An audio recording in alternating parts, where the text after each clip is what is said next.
The knife was hidden inside her sleeve, but the real weapon was the small glass vial pressed against her wrist, warm from her own skin. Lyra Vane stood at the edge of the grand hall, holding a silver tray of wine cups, and her hands did not shake, even though her heart was pounding so hard she thought the guards near the door might hear it. Tonight, she would end the life of the most powerful man in the Northern Territories. Tonight, she would poison the Alpha King. The hall was filled with firelight and laughter, hundreds of voices blending into one loud, joyful sound. Banners in silver and black hung from the high wooden beams above, each one marked with the sign of a wolf standing on two legs, jaws open toward the sky. This was the founding feast, the night the Draven Pack celebrated the day their king united 5 warring territories into one. People from every corner of the north had come to eat, drink, and honor a man they believed was a hero.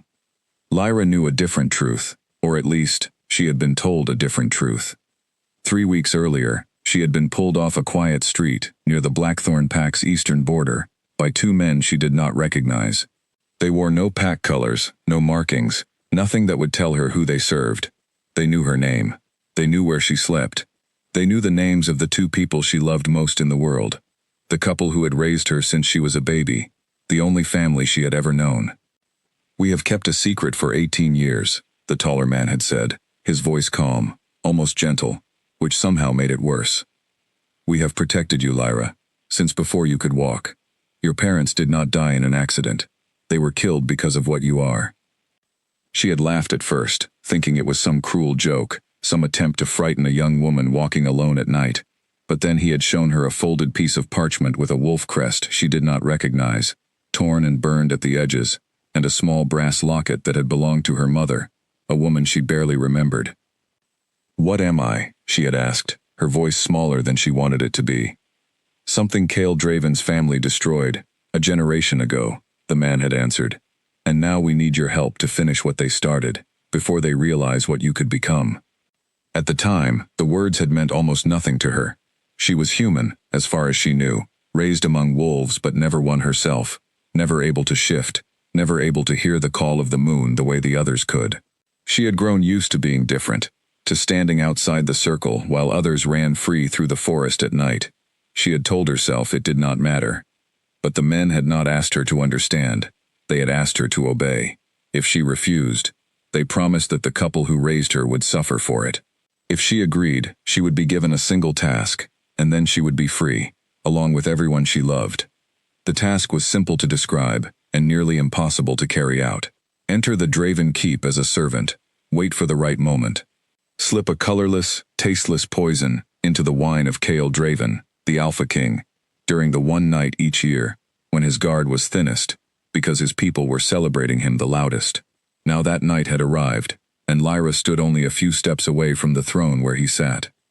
She let her eyes travel upward, past the long table filled with roasted meats and bread and fruit piled high in silver bowls, past the rows of pack elders and warriors seated in places of honor, until she found him.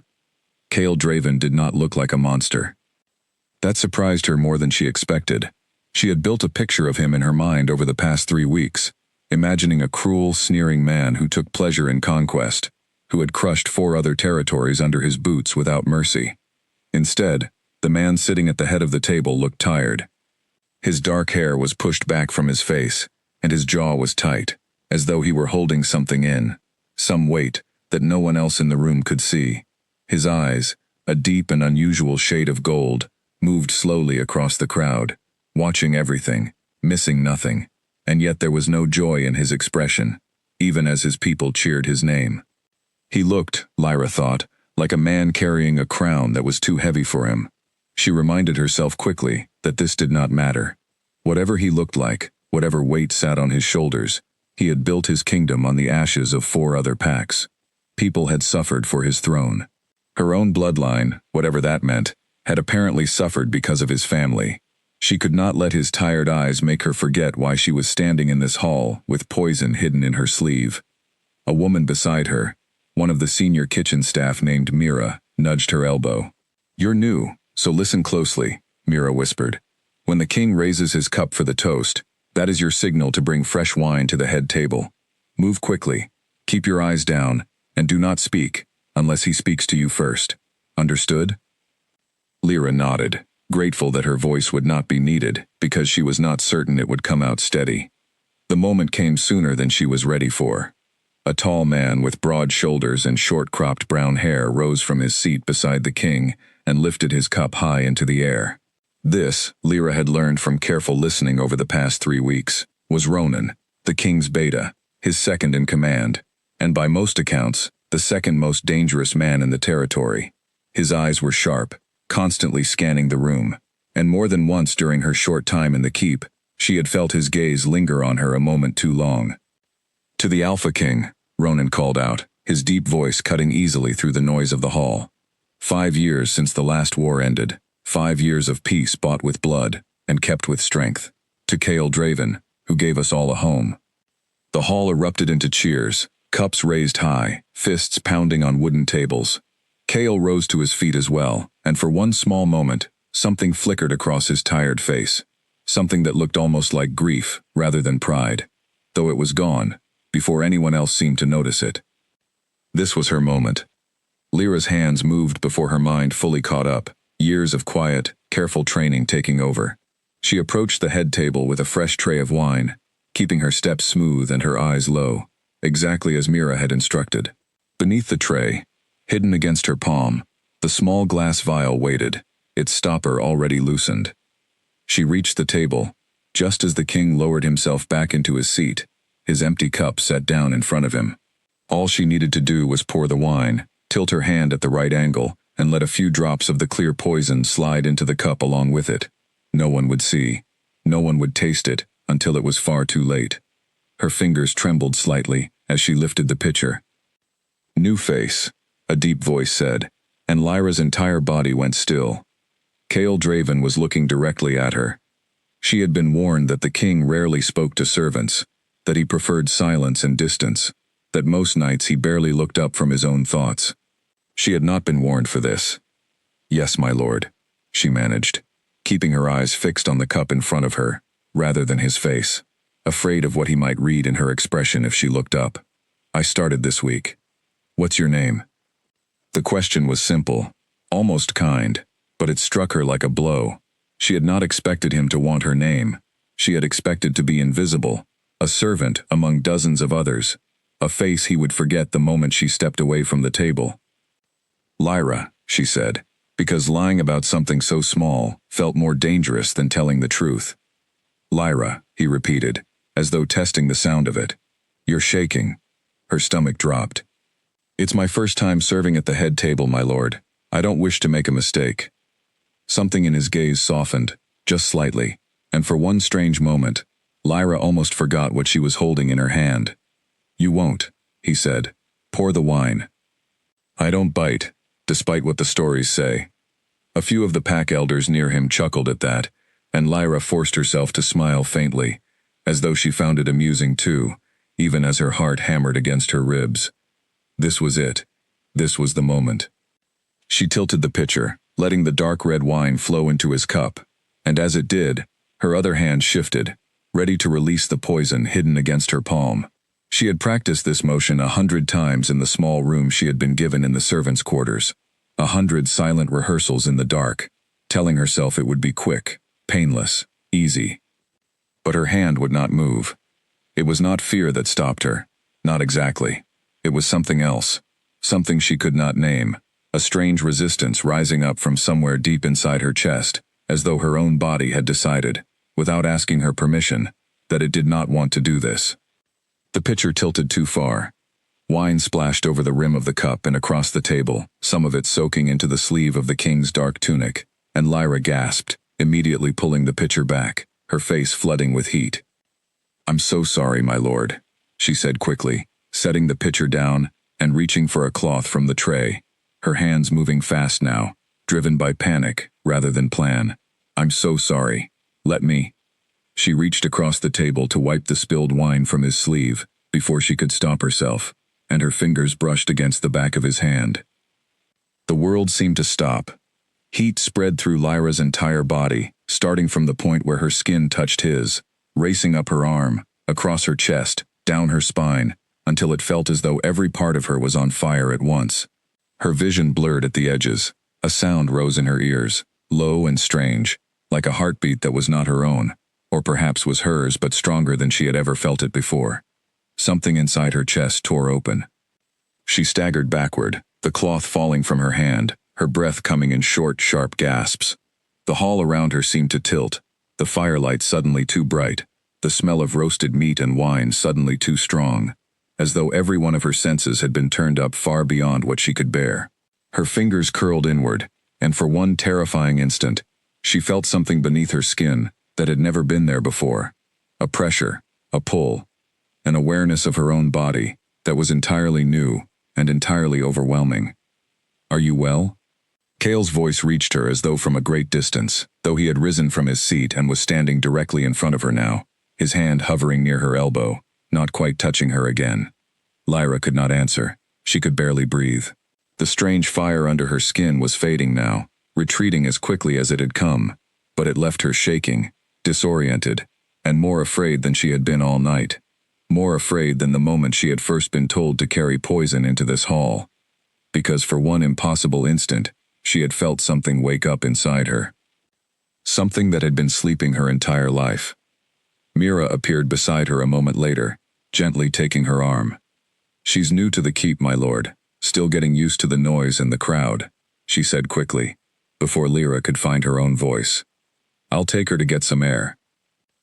Cale's golden eyes lingered on Lyra for one more long moment, an expression on his face that she could not read, somewhere between confusion and something far more unsettling.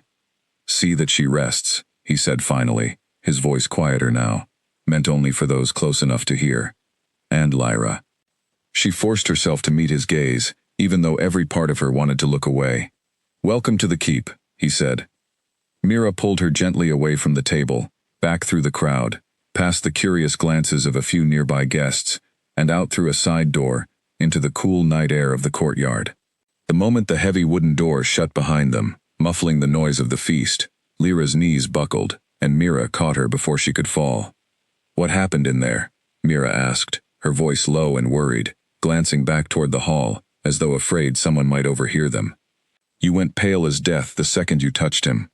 Lyra pressed a hand against her own chest, feeling her heart still racing beneath her palm, feeling something else too, something new, something that had not been there this morning. "I don't know," she whispered, and it was the truth. "I don't know what that was." But even as she said the words, a small, cold certainty was forming in the back of her mind, one she was not ready to face. The vial of poison was still hidden in her sleeve, untouched, its purpose unfulfilled. And somewhere deep inside her body, for the very first time in her life, something was stirring that felt, unmistakably, like a wolf. Mira led her away from the courtyard entrance, down a narrow stone path, lit only by a few scattered torches, toward a low bench, beneath an old oak tree, that grew just inside the keep's outer wall. The sounds of the feast were fainter here, softened by distance and stone, and the night air smelled of pine and wood smoke instead of roasted meat and spilled wine. "Sit," Mira said, guiding her down onto the bench. "Breathe.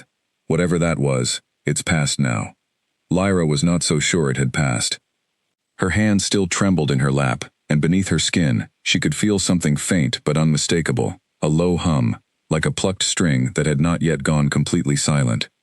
She pressed her palms flat against her knees, trying to steady herself, trying to make sense of a feeling she had no words for. "I've never fainted before," she said quietly, though faint did not feel like the right word for what had happened to her. "Not once in my whole life." "You didn't faint," Mira said, studying her with a careful, searching look. "You went stiff, like something had grabbed hold of you from the inside. I've seen young wolves have trouble controlling their first shift before, back when I was a girl in my old pack, and it looked something like that." The word wolf landed heavily in Lyra's chest. "I'm not a wolf," she said, though the words came out less certain than she intended. "I've never shifted in my life, not once. I don't even hear the moon the way the others do." Mira's expression shifted, curiosity and caution both crossing her face at once. "Then maybe it's nothing," she said carefully, though her tone suggested she did not fully believe her own words. Nerves and excitement do strange things to a body, especially when that body isn't used to standing so close to an alpha as strong as ours. Lyra latched onto the explanation, grateful for any reason that did not involve the terrifying possibility now circling the edges of her mind. Nerves. Excitement. A new job. A crowded hall. A king who had looked at her as though she were a person, and not merely a servant carrying a tray. Surely that was enough to explain a moment of dizziness. And yet, even as she told herself this, she could still feel it. Faint, but present. A strange new awareness humming somewhere beneath her ribs, as though a door long sealed shut had been cracked open, even if only a little. She thought again of the men who had approached her 3 weeks ago, of the words they had used. Something Cale Draven's family destroyed a generation ago. She had assumed they meant her family's standing, her family's home, perhaps even her family's life. She had not considered, not truly, that they might have meant something inside her own body. "You should rest tonight," Mira said, rising from the bench and offering a hand to help her up. "I'll tell the head steward you're unwell. No one will question it, not after a night like this one." Lyra let herself be pulled to her feet, grateful for the excuse, grateful to escape the hall and the golden-eyed man, who had looked at her as though he could see straight through the servant's uniform she wore. As they walked back toward the servants' quarters, she kept her arms folded tightly across her chest, the small glass vial still hidden in her sleeve, cold now against her skin instead of warm. She had failed tonight. She had not poured the poison. She had not finished the task she had been sent to do. Relief and dread arrived together, tangled so closely she could not separate one from the other. Relief, because some small, stubborn part of her had not wanted to end a man's life, not even a man she had been told to hate. And dread, because failure carried its own price, one that would fall not on her, but on the 2 people who had raised her, who trusted her, who had no idea what she had agreed to do in order to protect them. She would have to try again. There would be another chance, another night, another cup of wine. She told herself this, as she lay awake in the narrow servant's bed later that night, staring up at the low wooden ceiling of her small room, listening to the last echoes of the feast fading into silence somewhere beyond her window. But sleep did not come easily. Every time she closed her eyes, she felt it again, that strange fire racing beneath her skin, the moment her fingers had brushed against Cale Draven's hand. She told herself it meant nothing. She told herself it was only fear, only nerves, only the shock of touching a man so powerful that entire territories bent before him. She almost believed it. Almost.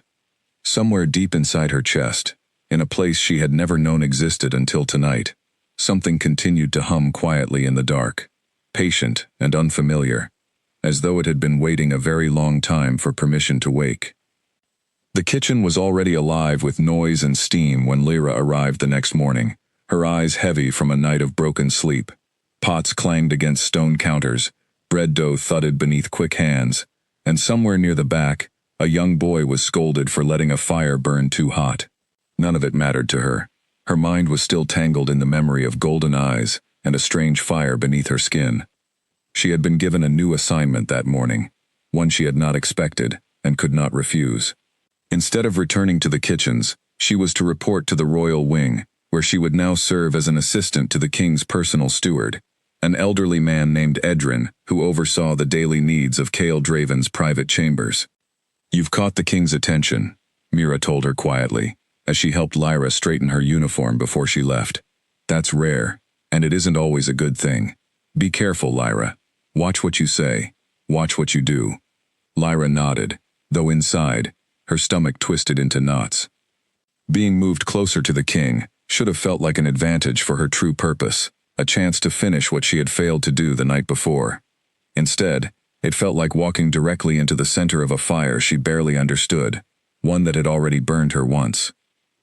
The royal wing was quieter than the rest of the keep, its stone hallways lined with old tapestries, depicting battles fought generations before Lyra was born. Wolves in silver thread ran across faded blue and gray fabric, chasing enemies long since defeated, their teeth bared in permanent, silent snarls. She tried not to look at them too closely as Edrin led her through the corridors, explaining her new duties in a brisk, businesslike tone. "You will bring meals, manage correspondence, and assist with whatever the king requires during the day," Edrin said, his voice thin with age, but sharp with authority. "You will not speak unless spoken to. You will not repeat anything you hear within these walls. Do you understand? Yes, Lyra said, though her attention had drifted toward a set of heavy wooden doors at the end of the hallway. Doors she suspected led to the king's private study. Good, Edrin said. The king rises early and works late. He will likely already be at his desk. He knocked once on the heavy doors, then pushed them open without waiting for a response, revealing a large room filled with tall windows, shelves of old books, and a wide wooden desk covered in maps and papers. Mikhail Draven sat behind the desk, his dark hair falling loosely around his face, a quill in his hand, and a deep line of concentration between his brows. He looked up as they entered, and for a brief moment, his gaze found Lyra's, before shifting to Edrin. This is the new assistant, my lord, Edrin said. Lyra, from the kitchens. I remember, Kale said, his voice quieter than it had been in the crowded hall the night before. How are you feeling this morning? The question caught her off guard again, just as it had the night before. Kings, she had always assumed, did not ask servants how they were feeling. Better, my lord, thank you for asking. He studied her for a moment, longer than necessary, something unreadable passing behind his golden eyes, before he returned his attention to the papers on his desk. Edrin will show you where things are kept. If you have questions, ask them. I'd rather you ask than guess. It was, Lyra thought, a strange kindness for a man with such a fearsome reputation, and it unsettled her more than any coldness could have. The following days blurred together in a strange, careful rhythm. Lyra learned the layout of the royal wing, the names of the guards who stood watch at each entrance, the schedule Kale kept, rising before dawn, working through breakfast, meeting with pack elders and territory leaders throughout the day, and retreating to his study, late into the night, long after most of the keep had gone quiet. She watched him closely, not only for the sake of her assignment, but because she found she could not stop herself from noticing small things about him. The way his shoulders tightened whenever a messenger arrived from the southern border. The way he sometimes stared out the tall windows of his study for long minutes, as though searching for something in the distant tree line that no one else could see. The way his voice softened, almost without him realizing it, whenever he spoke directly to her. He was not the monster she had been told to expect. He was careful with his people, patient with his elders even when they disagreed with him loudly, and firm, but never cruel with those who served him. More than once, she caught him quietly correcting a guard who had spoken harshly to a younger servant, his tone calm but unmistakably serious. It made her task harder with every passing day. The small glass vial remained hidden in a folded cloth beneath the thin mattress of her narrow bed, untouched since the night of the feast. She told herself she was simply waiting for a better opportunity, a safer moment, a plan less likely to fail. But some nights, lying awake in the dark, she wondered if she was only telling herself a comfortable lie. Ronan, the king's beta, noticed her far sooner than she would have liked. She first felt his attention on the third day, a sharp, assessing gaze that followed her whenever she crossed his path in the halls of the royal wing. He never spoke to her directly, not at first, but she often found him watching from a distance, his expression unreadable, his presence heavy with quiet suspicion. On the fifth day, he finally approached her. She was carrying a tray of correspondence toward the king's study, when Ronan stepped into the hallway ahead of her, blocking her path without seeming to move, deliberately at all, simply appearing there, tall and broad-shouldered, his sharp eyes fixed on her face. "Lyra, was it?" he asked, his tone pleasant enough on the surface, though something colder ran beneath it. "Yes," she said, keeping her voice steady, forcing her expression into something calm and unbothered. New to the keep, new to the royal wing, only days after arriving.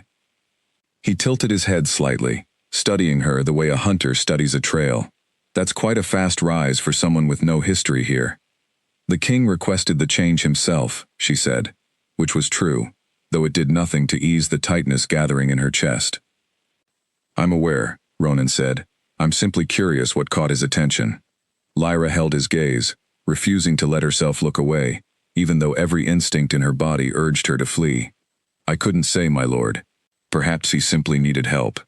Something flickered behind Ronan's eyes, not quite suspicion, not quite doubt, but something close to both. "Perhaps," he said finally, stepping aside to let her pass. I hope, for your sake, that's all it is. She walked past him quickly, her heart pounding, and did not let herself breathe fully again until she had reached the safety of the king's study, the heavy wooden doors closing behind her. Cale looked up from his desk as she entered, his sharp eyes catching the tension still lingering on her face. Is something wrong? No, my lord, she said quickly, setting the tray of correspondence down on the edge of his desk. Just tired. He studied her for a long moment, clearly unconvinced, but he did not press her further, which surprised her more than if he had. Instead, he gestured toward the chair across from his desk. Sit, if you'd like. You don't have to stand at attention every moment you're in this room. She hesitated, unsure if the offer was genuine, before finally lowering herself into the chair, careful to keep her posture straight, her hands folded neatly in her lap. You've been quiet since the feast, Cale said, setting his quill down and leaning back slightly in his chair.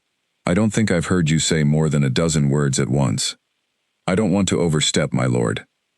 You wouldn't be, he said, a faint, almost tired smile touching the corner of his mouth. I spend most of my days surrounded by people who agree with everything I say out of fear or ambition. It's rare that I get to speak with someone who simply answers honestly. Something in his voice, quiet and unexpectedly sincere, caught Lyra off guard. She found herself studying him more closely, noticing the faint shadows beneath his eyes, the way his hands, strong and steady when he held a quill or a sword, seemed to carry a weight far heavier than parchment or steel. You seem tired, my lord, she said, before she could stop herself, immediately regretting the boldness of the observation. But instead of frowning, Cale let out a low, quiet laugh, the sound surprising her with how genuine it seemed. I am tired, he admitted. 5 years of peace, and still, every day feels like preparing for the next war. My people expect strength every hour of every day. There's no room to simply be tired, or afraid, or uncertain, not where anyone can see. Lyra thought of the men who had approached her, of the stories they had told her about a ruthless king who had conquered 4 territories without mercy. The man sitting across from her now, speaking honestly about exhaustion and fear, did not match that description at all. You don't have to hide that from me, she said quietly, surprising herself with how much she meant the words. Cale's golden eyes met hers, something shifting behind them, warm and searching all at once. No, he said slowly. I don't think I do. For a long moment, neither of them spoke, the silence between them filled with something Lyra could not name, something that felt dangerously close to understanding, dangerously close to trust. She thought of the vial hidden beneath her mattress, cold and waiting. And for the first time since she had arrived at Draven Keep, she was no longer certain she would ever use it. That night, Lyra found it harder than usual to sleep. She lay on her narrow bed, staring at the low ceiling of her small room, replaying the conversation in the study over and over in her mind. She had gone to Draven Keep, believing she understood exactly what kind of man Cale Draven was. A conqueror, a tyrant wearing the mask of a hero. Someone whose death would balance an old, terrible debt she had never known existed until 3 weeks ago. But the man she was coming to know did not fit inside that mask at all. She thought of the way his shoulders had softened when he spoke about being tired, the way his voice had carried no anger, only a quiet, worn honesty that few people, she suspected, were ever allowed to hear. She thought of the guard he had corrected for speaking harshly to a younger servant, gentle but firm, never cruel. She thought of the warmth in his eyes when he asked how she was feeling, as though her answer genuinely mattered to him. None of it matched the picture the Ashwood men had painted for her. She rose from her bed and crossed to the small window of her room, pressing her palm against the cool glass, looking out over the dark courtyard below. Somewhere beyond the keep's outer walls, past the sleeping forest, her family waited for her to finish what she had promised to do. She could still picture their faces clearly, the 2 people who had raised her, fed her, taught her to read, held her through every storm and every nightmare of her childhood. She owed them everything. But she was no longer certain that finishing her task would protect them, or simply trade one tragedy for another. A soft knock at her door pulled her from her thoughts. She opened it carefully, expecting Mira, but found instead a young guard she did not recognize, his expression tense. The Beta wants to speak with you, he said quietly. Now, alone.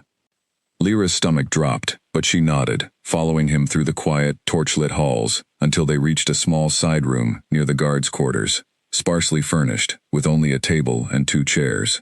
Ronan stood waiting inside, his arms crossed over his chest, his sharp eyes fixed on her the moment she entered. "Sit," he said, gesturing to the chair across from him. She sat, forcing her expression into calm, careful neutrality, even as her pulse quickened beneath her skin. "I've asked around about you," Ronan said without preamble, his voice low and even. "No one in the eastern villages remembers a family by the name you gave. No records of your birth exist in any pack registry within 3 days' ride of this keep. That's unusual, for someone who claims to have grown up so close to Blackthorn territory." Lyra's mind raced, searching for an answer that would satisfy him without revealing the truth. "My family kept to themselves," she said carefully. "We were never formally registered with any pack. My parents didn't trust pack politics." "Convenient," Ronan said, though his tone suggested he did not believe her at all. "And yet somehow, within days of arriving at this keep, you found yourself alone with the Alpha King on multiple occasions, moved into the royal wing, and given access to his private study." "That was his decision, not mine," Lyra said, keeping her voice steady despite the fear tightening in her chest. Ronan leaned forward slightly, his gaze sharp and unblinking. "I don't know what you are, Lyra. I don't know what you want. But I intend to find out, and if I discover you mean the king any harm, I will not hesitate to act before you have the chance to carry it out. Do you understand me?"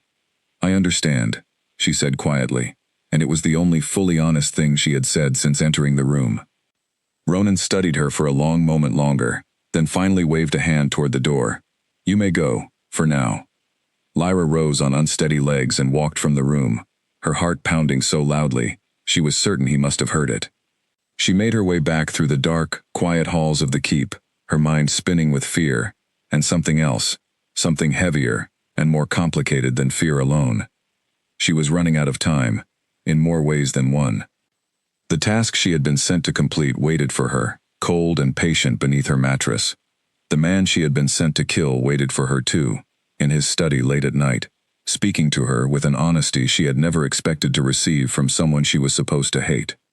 And somewhere between the two, Lyra realized with a slow, sinking dread, she no longer knew which path she was truly walking toward. Smoke curled from a burning message in the hearth of the king's study, and Kale stood before it with his back rigid, his fists clenched at his sides. Lyra had never seen him like this, not once in the 2 weeks she had served in the royal wing. The calm, tired man who spoke to her honestly late at night had vanished, replaced by someone tense and coiled, like a blade drawn halfway from its sheath. "My lord?" she asked carefully, standing near the doorway, unsure whether to approach or retreat. "The Ashwood pack," Kale said without turning around, his voice low and hard. "Their scouts were seen along the southern border 3 nights ago. 2 of my patrol were found dead near the river crossing." The name struck Lyra like cold water thrown across her face. Ashwood. The pack that had sent men to pull her off a quiet street 3 weeks ago. The pack that had shown her a torn parchment and her mother's locket. The pack she had believed, until this very moment, was protecting her out of some old, hidden loyalty. "Dead?" she repeated, her voice barely above a whisper. Kale finally turned to face her, his golden eyes dark with something between grief and fury. "Good soldiers. Men with families. Ashwood has been quiet for 5 years, ever since the last war ended." "I thought that chapter was closed." He shook his head slowly, his jaw tight. "I was wrong." Lyra's mind raced, pieces beginning to shift and rearrange themselves into a shape she did not want to see clearly. The men who had approached her had never claimed to be protecting her out of pure kindness. They had used her, threatened the people she loved, and sent her into this keep with poison, hidden in her sleeve, all under the guise of righting some old wrong. She had accepted their story, because she had no reason to question it, because she had been desperate and frightened and utterly alone in her understanding of what she truly was.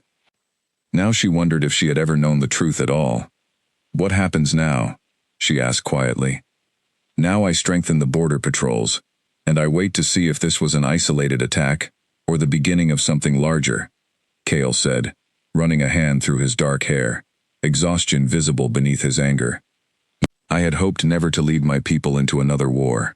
Lyra crossed the room slowly, drawn by an instinct she did not fully understand, and set a steadying hand on the edge of his desk, close enough that he glanced toward her. You've kept peace for 5 years, she said. That has to count for something. It counts for nothing if I fail to protect them now, he said, though something in his expression softened slightly at her words, the tension in his shoulders easing just a fraction.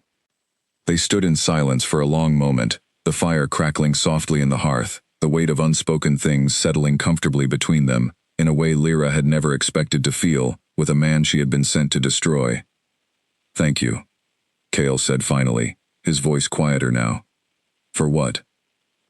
For not treating me like a king in this room, just for a moment. He gave her a small, tired smile. It's rare, and I find I don't want it to stop. Lyra's chest ached with something she could not name. Guilt tangled so tightly with warmth that she could no longer separate the two. She opened her mouth to respond, though she was not certain what words would come out, when a sharp knock interrupted them. Edrin entered without waiting for permission, his weathered face pale. My lord, forgive the intrusion. There is someone here to see you.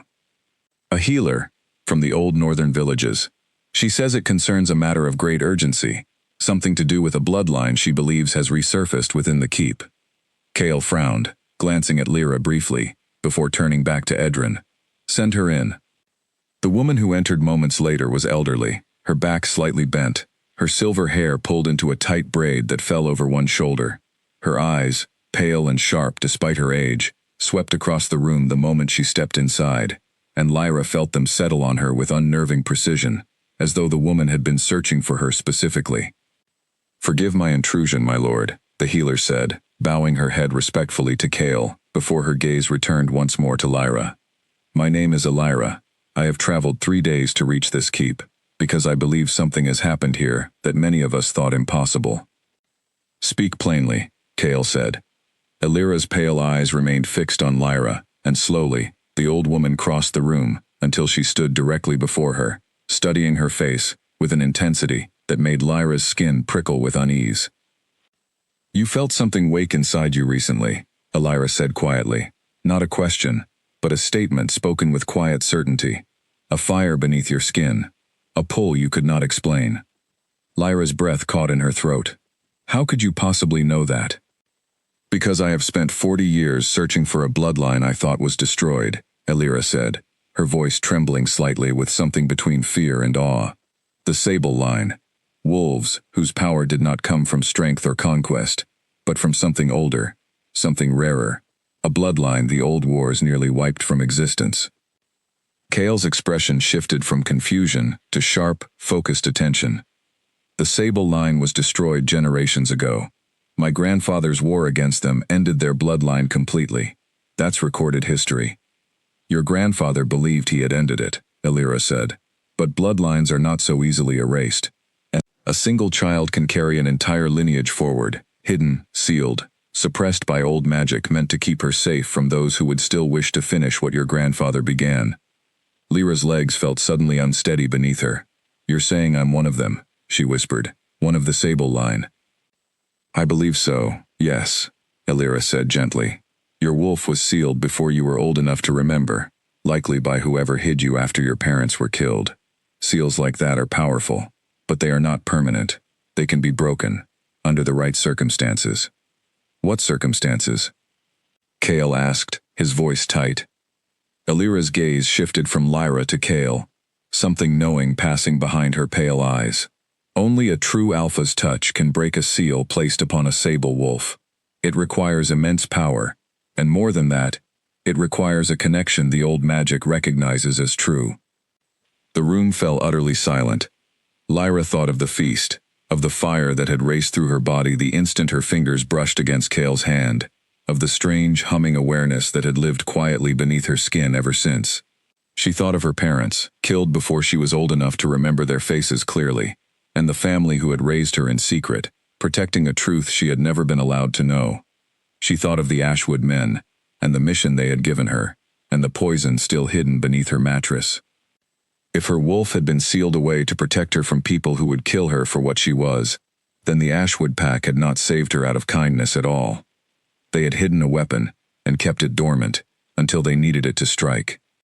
"My lord," Illyra said quietly, turning back to Cale, "I do not believe this young woman came to your keep by accident, nor do I believe her wolf awakened by accident, in your presence specifically.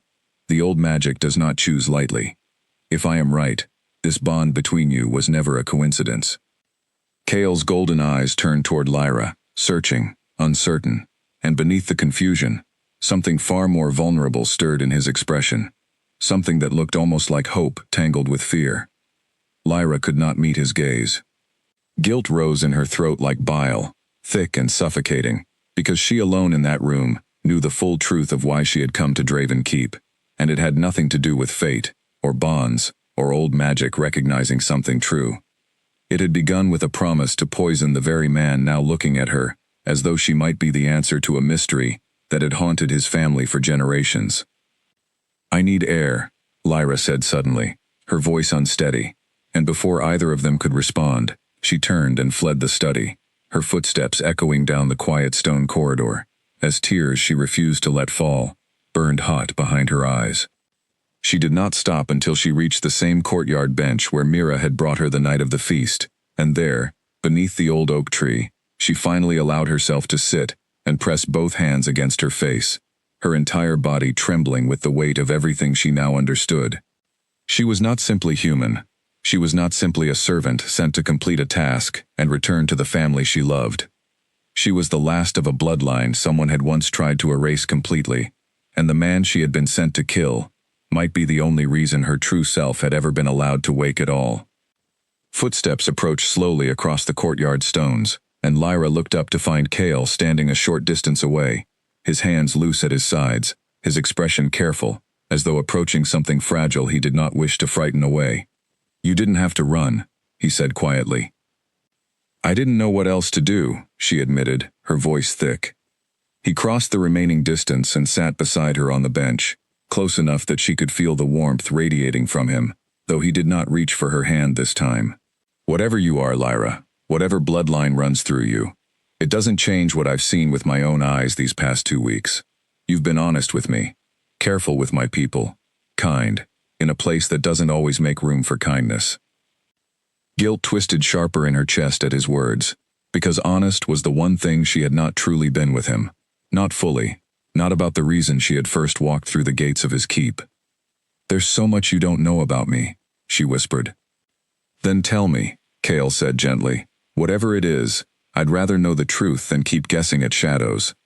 Lyra looked up at him, at the golden eyes that had never once looked at her the way the stories said a conqueror should, and for one long, aching moment, she almost told him everything. But fear held her tongue, fear for her family, fear for what he might do if he learned the truth now, before she understood it fully herself.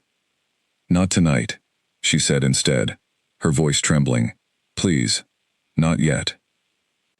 Cale studied her for a long moment, disappointment flickering briefly behind his eyes, before it settled into something quieter, more patient. "All right," he said softly. "Not tonight, but someday, Lyra. I hope you'll trust me enough to tell me whatever it is you're carrying." She nodded, unable to speak past the lump rising in her throat, and together they sat in silence beneath the old oak tree, the weight of an unspoken truth settling heavily between them, while somewhere beneath her mattress, in the quiet dark of her small room, a vial of poison waited, patient and untouched, for a purpose Lyra was no longer certain she believed in at all. Later that night, after Cale had returned to his study to deal with reports from the southern border, Illyra found Lyra still sitting near the old oak tree, wrapped in a woolen shawl someone had left for her. The old healer lowered herself onto the bench with a soft groan, her joints clearly aching from years and travel, but her pale eyes remained sharp as ever. "You have questions," Illyra said simply. "I can see them written all over your face." "Everything," Lyra admitted. "I don't even know where to begin." "Then let me begin for you," Illyra said, folding her weathered hands in her lap. "The Sable line was never a large bloodline, even in its strongest years. We were healers, mostly, and those who could sense the old magic threading through the earth and the moon.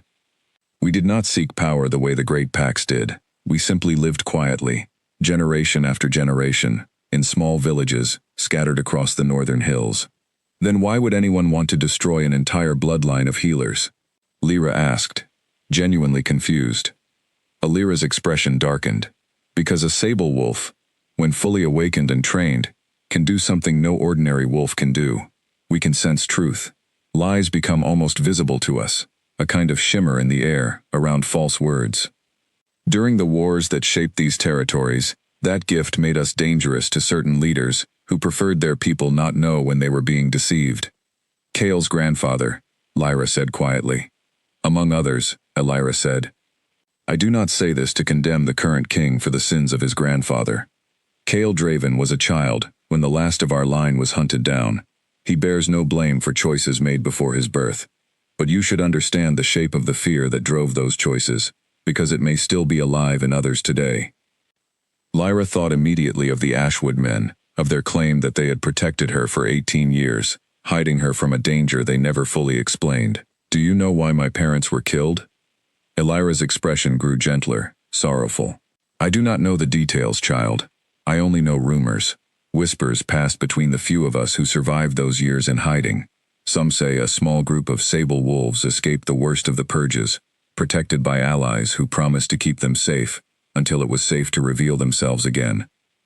If your parents were among them, and if they were discovered 18 years ago, it's possible whoever found them chose to eliminate the parents while keeping the child alive, for reasons of their own. What reasons? Lyra asked, though a cold, sick feeling was already forming in the pit of her stomach, the shape of an answer she did not want to hear.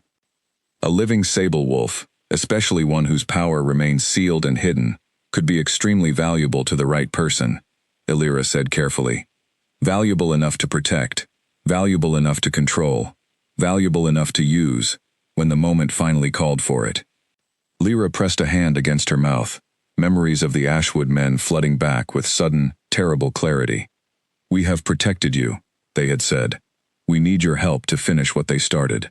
She had believed, foolishly, that their protection had been an act of loyalty toward her parents. Now she understood, with sickening certainty, that it had likely been nothing more than patience, the careful maintenance of a weapon they intended to use exactly as they had used her, sending her into this keep with poison and a story crafted to secure her obedience. They lied to me, she whispered, about everything. Perhaps not everything, Elira said gently, but enough, I suspect, to bring you here for reasons that had little to do with justice, and everything to do with what you could become once your wolf finally woke. Lyra closed her eyes, the weight of the truth settling heavily over her shoulders. She thought of the vial hidden beneath her mattress, no longer simply an object she had failed to use, but a symbol of exactly how deeply she had been deceived. She thought of Kale, sitting across from her in his study, speaking honestly about his exhaustion and his fear, never once suspecting the true reason she had first walked through his gates. What do I do now? She asked quietly, more to herself than to the old healer beside her. Elira reached over and took her hand gently, her weathered fingers surprisingly warm. You survive, child. You learn what you truly are, at your own pace, in your own time. And when you're ready, you decide for yourself who deserves your loyalty, rather than allowing anyone else to decide it for you. Lyra nodded slowly, though the path ahead of her still felt impossibly uncertain, tangled with guilt, fear, and a strange, fragile hope she did not yet know what to do with. Above them, the moon had risen fully over the keep, pale and bright against the dark sky, and for the first time in her life, Lyra felt something stir within her at the sight of it, a quiet, distant pull, as though some long-sleeping part of her recognized the light for exactly what it was. Her wolf, however small and uncertain still, had finally begun to wake. A folded note waited under Lyra's pillow when she returned to her room past midnight, and the moment she saw the familiar seal pressed into the wax, her stomach dropped straight to the floor. No servant had access to her room without permission. No guard would have left something so easily missed by anyone except her. She broke the seal with trembling fingers and unfolded the small piece of parchment inside. Time is running short. The king strengthens his borders. Finish what you began, or we finish what we started with your family. 3 days. No signature. No name. She did not need one. Lyra sank onto the edge of her bed, the note crumpling slightly in her fist, and stared at the wall in front of her without truly seeing it.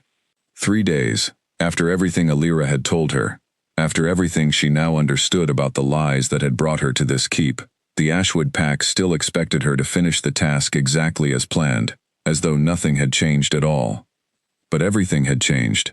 She thought of her family, the couple who had raised her with such quiet, steady love, who had never once treated her as anything other than their own daughter, regardless of what blood ran through her veins. Whatever the Ashwood pack's true intentions had been, their threat against her family remained just as real as it had been 3 weeks ago.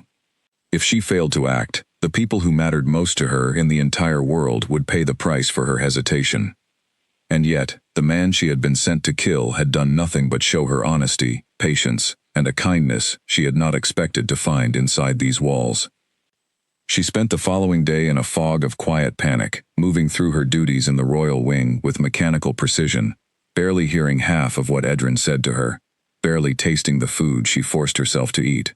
Cale noticed almost immediately that something was wrong, though he did not press her, choosing instead to simply be present, offering quiet company rather than demanding explanations she was not ready to give. That evening, as she delivered a tray of correspondence to his study, he finally spoke. "You've been distant all day," he said, setting down his quill and studying her carefully. "Whatever is troubling you, Lyra, I hope you know you don't have to carry it alone." The kindness in his voice nearly broke her. She set the tray down carefully, her hands unsteady, and forced herself to meet his gaze. "There are things about me you don't know," she said quietly. "Things I'm afraid to tell you." "I told you before," Cale said gently. "I'd rather know the truth." For a long, aching moment, Lyra considered telling him everything, right there in the quiet of his study, with the fire crackling softly in the hearth, and the moon rising outside his tall windows. She considered confessing the poison, the threats against her family, the terrible bargain she had made 3 weeks ago, out of desperation and fear. But the memory of the note beneath her pillow stopped her, cold and sharp. 3 days. If she confessed now, before she understood the full shape of the danger surrounding her, she risked not only her own safety, but the safety of the 2 people who had given her everything. "Not yet," she whispered instead, the same words she had given him beneath the oak tree. "I'm sorry. I need more time." Something flickered across Cale's face, disappointment mixed with concern, though he did not push her further. "Whatever it is," he said quietly, "I hope you'll trust me eventually. I meant what I said before. I'd rather stand beside you through something difficult than watch you carry it alone." Lyra nodded, unable to trust her own voice, and excused herself from the study, before the tears gathering behind her eyes could fall in front of him. She spent that night pacing the small confines of her room, turning the problem over and over in her mind, searching desperately for some path forward that did not end in either Cale's death or her family's suffering. She thought of Alira's words, of the old healer's gentle insistence that she decide for herself who deserved her loyalty, rather than letting anyone else decide it for her. But how could she choose, when both choices led to someone she loved being hurt? A soft knock interrupted her thoughts sometime past midnight. She opened the door cautiously, expecting perhaps Mira, or worse, another message from the Ashwood pack, but found instead a young guard she recognized vaguely from the eastern gate. "There's someone at the servants' entrance asking for you," he said quietly. "Says she's an old friend. Wouldn't give a name." Lyra's heart lurched. She followed the guard through the quiet, torchlit corridors of the keep, until they reached the small servants' entrance near the kitchens. And there, waiting in the shadows just beyond the doorway, stood a woman Lyra recognized instantly, despite the hood pulled low over her face. "Nora," Lyra whispered, stepping outside into the cool night air. Nora was one of the few people from her childhood village she still trusted, a woman who had known her family long before the Ashwood men had ever appeared. "I don't have much time," Nora said quietly, glancing nervously over her shoulder. "I overheard something, Lyra, something you need to know. The men who approached you, the ones claiming to protect you all these years, they don't answer to the Ashwood Alpha the way they claimed. They're part of a smaller faction within the pack, led by a man named Garen. He's been planning this for years, long before you were ever old enough to understand what you are." "Planning what exactly?" Lyra asked, dread pooling heavily in her stomach. "To use you," Nora said bluntly. Not to avenge your parents, not to right some old wrong. Garen believes a fully awakened sable wolf could be turned into a weapon powerful enough to challenge every major pack in the north, including Draven's. He's not interested in justice, Lyra. He's interested in conquest, and he's been using you as the key to unlock it. The world seemed to tilt slightly beneath Lyra's feet. And my family? Are they even in danger the way he claims? Nora's expression softened with sorrow. I don't know for certain, but I do know Garen doesn't make idle threats. Whether or not harming them was ever truly his plan, I believe he's fully capable of it if you defy him now. Lyra pressed a shaking hand against her forehead, the weight of everything crashing over her at once. She had been manipulated from the very beginning, not by people seeking justice for a murdered bloodline, but by a man seeking power, using her fear for her family and her ignorance of her own nature as tools to bend her toward his purpose. Why are you telling me this? She asked quietly. Because your mother was my closest friend, Nora said, her voice thick with emotion, and I don't believe for one moment she would want her daughter used this way, not for anyone's ambition, especially not disguised as loyalty to her memory. Lyra reached out and gripped Nora's hand tightly, gratitude and fear tangled together in her chest. Is there any way to protect my family, if I refuse to finish this? I don't know, Nora admitted honestly, but I do know that continuing to serve Garen's plan will not guarantee their safety either. Men like him rarely honor their promises once they've gotten what they want. The two women stood together in the shadows for a long moment, the weight of the truth settling heavily between them, before Nora finally pulled her hood back down and slipped away into the darkness, leaving Lyra alone, with a decision she could no longer avoid. She returned to her room slowly, her mind racing through every possibility, every terrible outcome, searching for some path that did not end in tragedy. The vial of poison remained hidden beneath her mattress, cold and patient, a symbol now not of duty, but of a manipulation she was only beginning to fully understand. She thought of Kale, honest and tired, and kind, in ways she had never expected. She thought of her family, innocent and unaware of the danger circling closer with each passing day. She thought of Garen, a man she had never met, pulling strings from the shadows, using her fear and her ignorance as weapons against everyone she cared about. 3 days, the note had said. Lyra sat on the edge of her bed as the first pale light of dawn began creeping through her small window, and for the first time since arriving at Draven Keep, she made a decision that belonged entirely to her, uninfluenced by threats, by fear, or by anyone else's carefully crafted lies. She would not poison Kale Draven, but she would also not simply wait, helpless, for Garen to act against her family. She needed a plan of her own, one built on truth rather than manipulation, and she needed help to carry it out. Help from someone strong enough to stand against a man like Garen, and honest enough to deserve her trust completely. There was only one person within these walls who fit both descriptions, and as the sun rose fully over Draven Keep, Lyra finally understood what she needed to do. She needed to tell Kale everything. She rehearsed the words all morning, turning them over in her mind again and again, as she moved through her usual duties, trying to find some way to explain everything, the poison, the threats, Garen, her family, without the confession sounding like exactly what it was, an admission that could easily cost her everything she had begun to build within these walls. By midday, she had gathered enough courage to approach the study, the tray in her hands forgotten, her heart pounding steadily against her ribs. She reached the heavy wooden doors and raised her hand to knock, rehearsing one final time the opening words she had chosen. My lord, there is something I need to tell you, something I should have told you the very first night we met. But before her knuckles could meet the wood, the doors swung open from the other side, and Ronan stepped out quickly, his expression tight with urgency, nearly colliding with her in the doorway. Not now, he said sharply, before she could speak, his sharp eyes barely registering her presence beyond the obstacle she posed. There's been another attack along the southern border. 2 villages this time. The king needs to move immediately. Lyra's carefully rehearsed words scattered instantly from her mind. Is he safe? For now, Ronan said, already moving past her down the corridor. But he'll be riding out within the hour to assess the damage himself. Whatever you needed, it will have to wait. She stood frozen in the doorway for a long moment, watching him disappear around the corner, before finally stepping into the empty study. Papers lay scattered across the desk. A map of the Southern Territories spread open, several locations marked with sharp, hurried lines of ink. Whatever had happened, it was serious enough to pull Cale away from the keep entirely, and serious enough to make her confession, however urgent it had felt only moments ago, suddenly seem like the wrong priority entirely.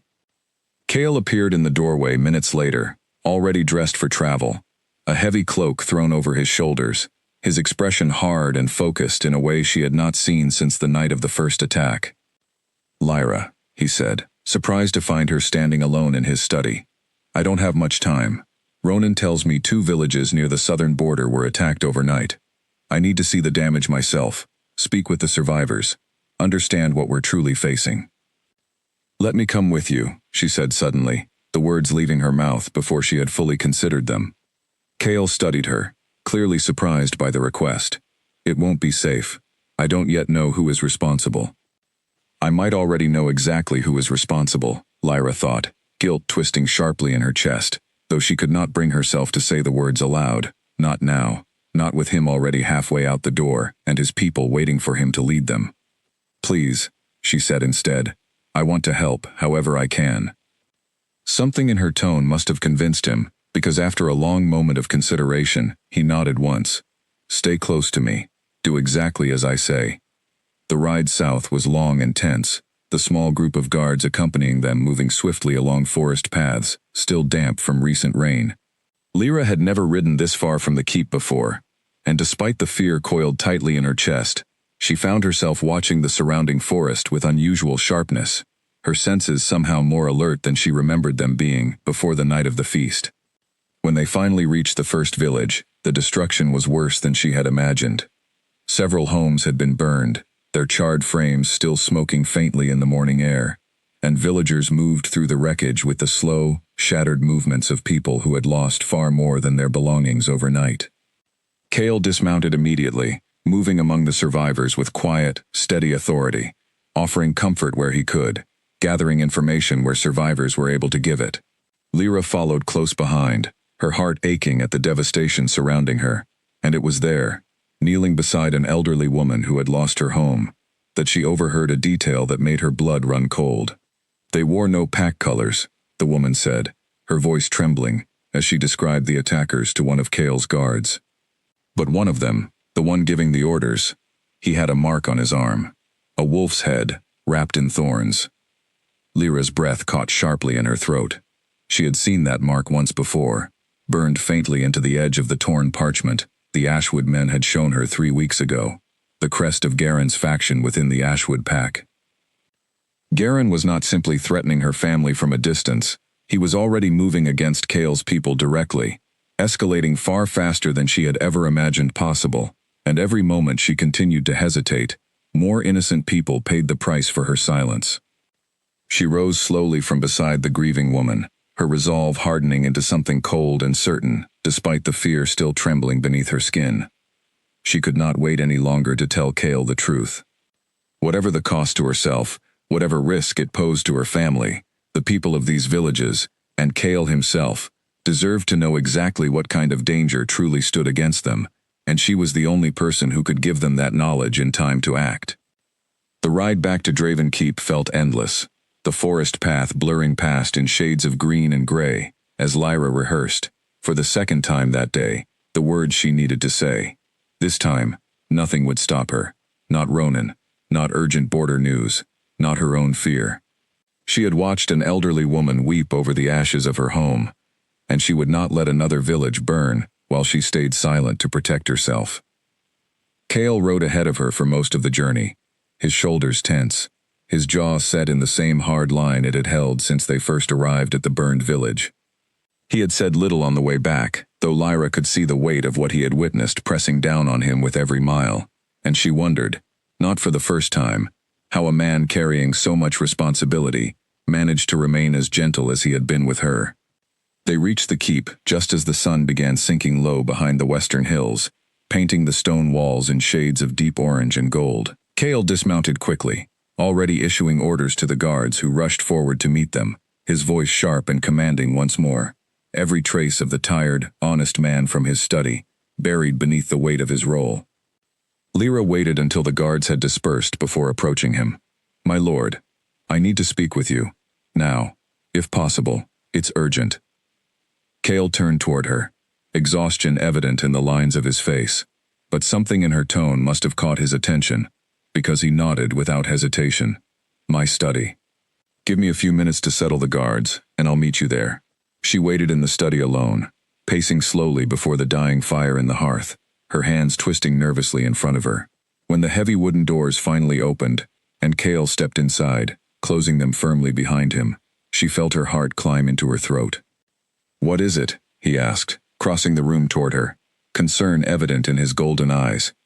Lyra took a deep breath, forcing herself to meet his gaze directly, refusing to let fear steal her voice this time. 3 weeks ago, before I ever arrived at this keep, 2 men approached me. They told me my parents had been murdered because of a bloodline hidden inside me, one your grandfather's war nearly destroyed. They threatened the family who raised me, and they sent me here with a task. Cale went very still, his expression carefully unreadable, though his eyes had sharpened with sudden, focused attention. "What task?" Lyra's hands trembled, but she did not look away. "To poison you. During the founding feast. I carried it in my sleeve that first night, and I nearly did it, until the moment my hand touched yours, and something inside me changed." Silence stretched between them, heavy and absolute.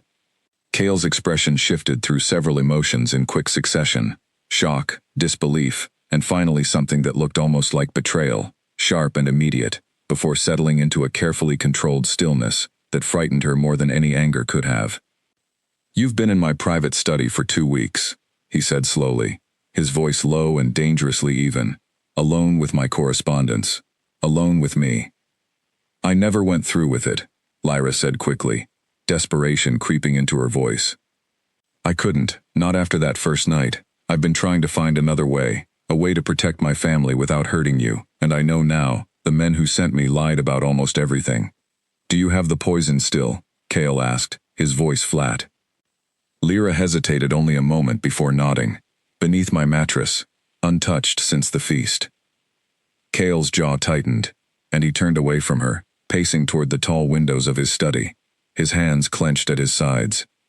Lyra watched him, her chest aching, with a fear far deeper than she had expected, not fear for her own safety, but fear that she had already lost something precious between them, something she had not even realized she treasured until this very moment.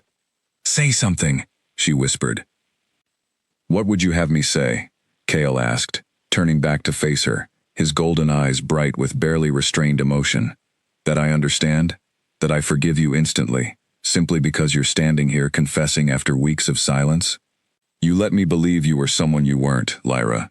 Every conversation, every moment I thought was honest between us, carried this hidden underneath it." "I know," Lyra said, tears finally spilling freely down her cheeks. "I know, and I understand if you can never trust me again.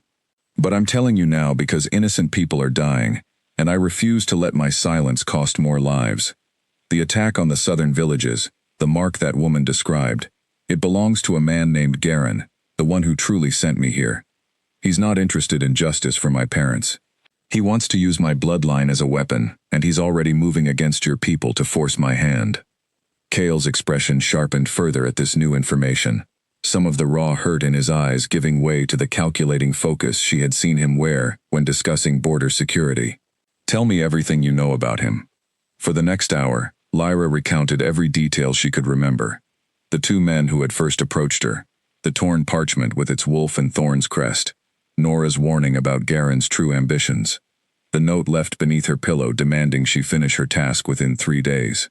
Cale listened without interruption, his expression growing darker and more focused with each new piece of information, occasionally asking sharp, precise questions that revealed the strategic mind hidden beneath his exhaustion.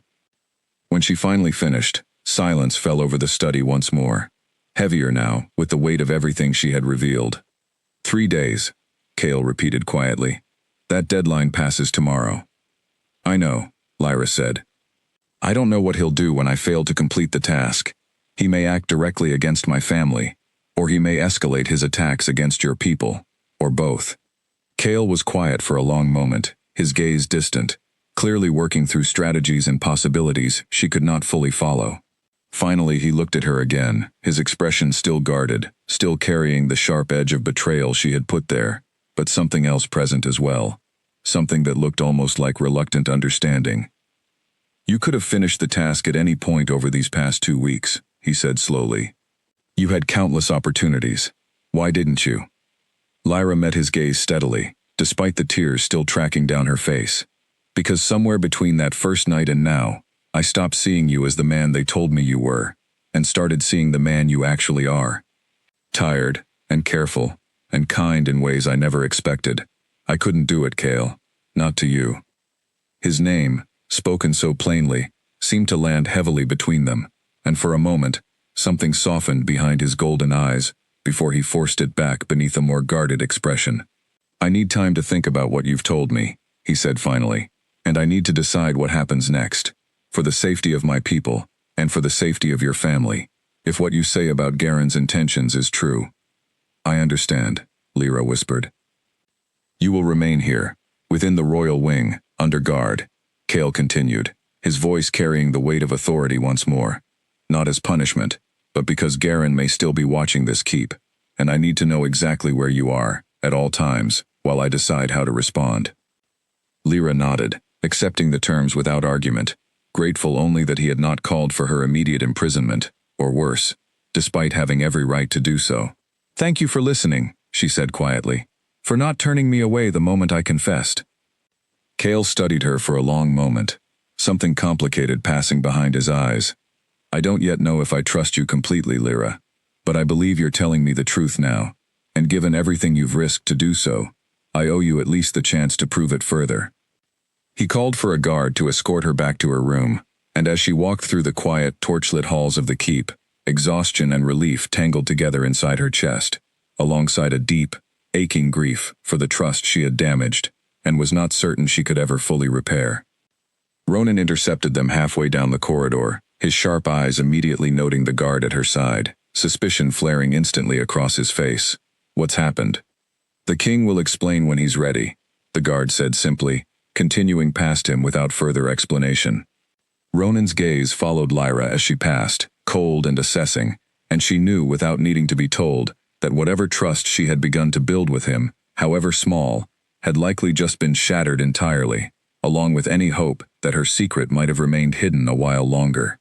Back in her small room, Lyra sat on the edge of her bed and finally allowed herself to fully break down, the tears she had been holding back for weeks, spilling freely now that she was finally alone. She had told the truth, finally, after so long carrying it in silence, and though the weight of guilt had not lifted entirely, something inside her felt lighter than it had in 3 long weeks. Whatever came next, whatever Cale decided, whatever danger still waited from Garen and his faction, she no longer carried the burden of her secret alone. She reached beneath her mattress and pulled out the small glass vial, holding it up to the pale moonlight streaming through her window, studying the innocent, clear liquid that had nearly changed the course of so many lives. Tomorrow, she would give it to Cale, along with anything else he needed to protect his people from the danger still gathering beyond the keep's walls. Tonight, for the first time in 3 weeks, Lyra allowed herself to simply breathe. Sleep did not come easily that night, despite the exhaustion pulling at every muscle in her body. Lyra lay awake, listening to the quiet sounds of the keep settling around her, guards changing posts beyond her door, the distant call of an owl somewhere over the courtyard, and beneath it all, the steady, unfamiliar hum that had lived under her skin ever since the night of the feast, stronger now than it had been even a day ago. She wondered if Alira's presence nearby had something to do with it, or if simply speaking the truth aloud after weeks of silence had loosened something inside her that had been tightly bound before. Either way, she could feel her wolf more clearly now than she ever had, a quiet, patient presence settling into the corners of her mind, waiting for the moment it would finally be allowed to fully emerge. Near dawn, exhaustion finally won out, and she drifted into a restless sleep filled with fragmented images, a burning village, a torn parchment crest, golden eyes watching her from across a crowded hall. She woke with a start when a soft knock sounded at her door, sunlight already streaming fully through her small window. It was Edrin, his weathered face carrying an expression she could not quite read. "The king requests your presence in his study," he said simply. "Immediately." Lyra dressed quickly, her nerves tightening with every passing second, and followed Edrin through the halls, bracing herself for whatever decision Cale had reached overnight. When she entered the study, she found not only Cale waiting for her, but Ronan as well, standing near the window with his arms crossed, and his expression carefully neutral, though his sharp eyes tracked her every movement as she crossed the room. "Sit," Cale said, gesturing toward the chair across from his desk. Lyra sat, her hands folded tightly in her lap, waiting. "I've spent the night considering everything you told me," Cale began, his voice measured and steady, the exhaustion from the previous day replaced now by sharp, focused clarity. "I've also spoken with Ronan, and with Alira, about what we know of Garen, and the danger he poses, both to my people and to your family. I understand if you no longer trust me," Lyra said quietly. "I don't fully trust you yet," Cale admitted honestly, and though the words stung, she appreciated his refusal to offer empty comfort. "But I believe your intentions have shifted since that first night, and I believe the threat Garen poses is real, and urgent enough, that we cannot afford division among ourselves while he moves against us." Ronan spoke for the first time since she had entered. "I still have concerns," he said, his tone measured but firm. "But the attack on the southern villages matches everything you've described about Garen's methods. If your information about his location and his faction proves accurate, it could give us the advantage we need to stop him before he escalates further." "I'll tell you everything I know," Lyra said immediately, "and I want to help protect my family, and your people, however I can." Cale studied her for a long moment, something unreadable passing behind his golden eyes. "Then we begin immediately. Ronan will coordinate with the border patrols to increase security around the southern villages. I want scouts sent to identify Garen's exact location, and I want your family found and brought somewhere safe before he has the chance to act against them." Relief flooded through Lyra so suddenly that tears sprang to her eyes once more. "Thank you," she whispered. "Don't thank me yet," Cale said, his expression still guarded. "We don't yet know how Garen will respond when your deadline passes without the task completed. He may act quickly and violently, and we need to be prepared for whatever comes next." Lyra nodded, steadying herself, understanding that the relief she felt was only the beginning of a much longer, more dangerous road ahead. Whatever trust remained fractured between herself and Cale, whatever suspicion still lingered in Ronan's sharp gaze, they were, for now, united against a common threat, and that unity, however fragile, felt like the first real step toward protecting everyone she loved. As the meeting continued, plans forming quickly around her, Lyra allowed herself one small, quiet hope, buried beneath the fear and uncertainty still weighing heavily on her chest. Perhaps, despite everything, there was still a path forward, where no one she loved had to be sacrificed. The scout returned at dusk, his horse lathered and breathing hard, and the moment Lyra saw the grim set of his face from across the courtyard, she knew the news would not be good. She rushed toward him alongside Cale and Ronan, her heart hammering against her ribs. "We found the eastern village," the scout said, still catching his breath. "The one near the Blackthorn border. It's abandoned, my lord. Every family gone, including the couple matching the description we were given." Lyra's knees nearly gave out beneath her. "Gone? Taken? Or—" "No signs of violence," the scout said quickly, seeing the terror flash across her face. "No blood, no destruction. It looks as though they left in a hurry, but on their own, not by force. There were fresh cart tracks leading north, toward the old mountain passes." Cale's hand found her elbow, steadying her before she fully realized her legs had begun to shake. "That's good news, Lyra. If they left willingly, it means they had warning. It means someone helped them escape before Garen could reach them." "Nora," Lyra whispered, hope flickering weakly to life in her chest. "She must have warned them, after she came to me." "We'll send trackers to follow the cart trail," Ronan said, his tone brisk but not unkind, a small shift Lyra noticed with quiet gratitude. "If they're heading toward the mountain passes, there are a handful of safe villages up there loyal to the crown.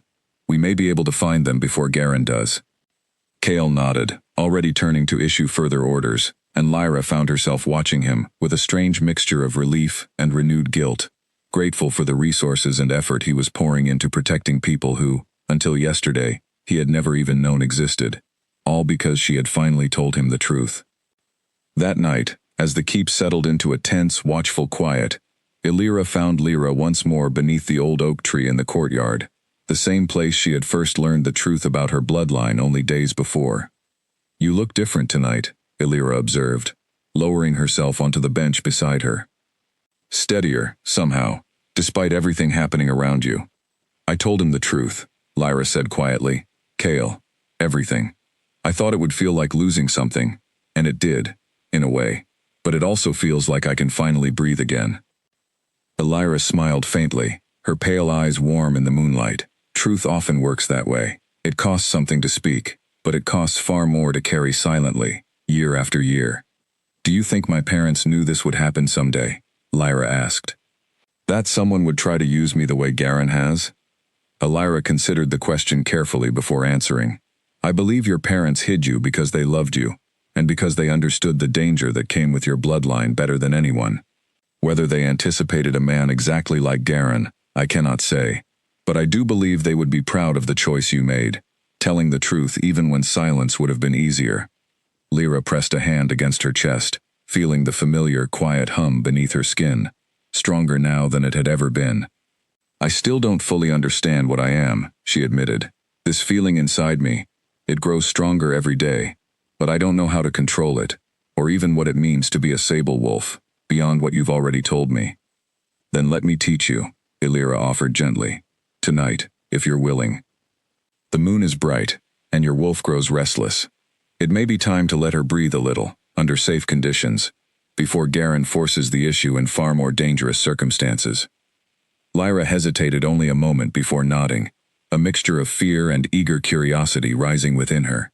"What do I need to do?" Illyra guided her deeper into the courtyard, away from the torchlight, into a quiet corner shadowed by the keep's outer wall, where the moon shone down clearly through a gap in the surrounding towers. "Close your eyes," the old healer instructed. "Focus on the feeling beneath your skin, the warmth, the pull. Don't fight it, and don't force it. Simply allow it to rise, the way water rises to meet the surface when nothing holds it back." Lyra closed her eyes, focusing inward the way Illyra described, and almost immediately, the familiar hum beneath her skin grew louder, more insistent, spreading warmth through her chest and down her limbs. Her breathing quickened, her heartbeat picking up pace, and for a moment, panic threatened to override the careful calm Illyra had asked her to maintain. "Steady," Illyra murmured beside her. "You are not losing yourself. You are simply meeting a part of yourself you have never been allowed to know." Lyra forced herself to breathe slowly, deliberately, and gradually. The panic eased, replaced by something closer to wonder. The warmth beneath her skin continued to build, and she felt, for the briefest moment, an overwhelming sense of clarity, as though her senses had sharpened beyond anything she had ever experienced.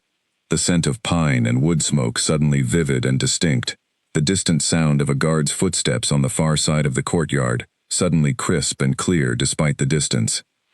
And then, just as quickly as it had risen, the sensation began to recede, leaving her breathless, but strangely exhilarated. She opened her eyes to find Illyra watching her with quiet satisfaction. "You didn't fully shift," the old healer said. "Your seal, though weakened, is not yet fully broken. But you felt her clearly tonight, didn't you? Your wolf." "Yes," Lyra breathed, wonder coloring her voice. "I felt her." "Good," Illyra said, patting her hand gently. "That is the beginning. With time, and with practice, the seal will weaken further, until one day, when you are ready, she will emerge fully.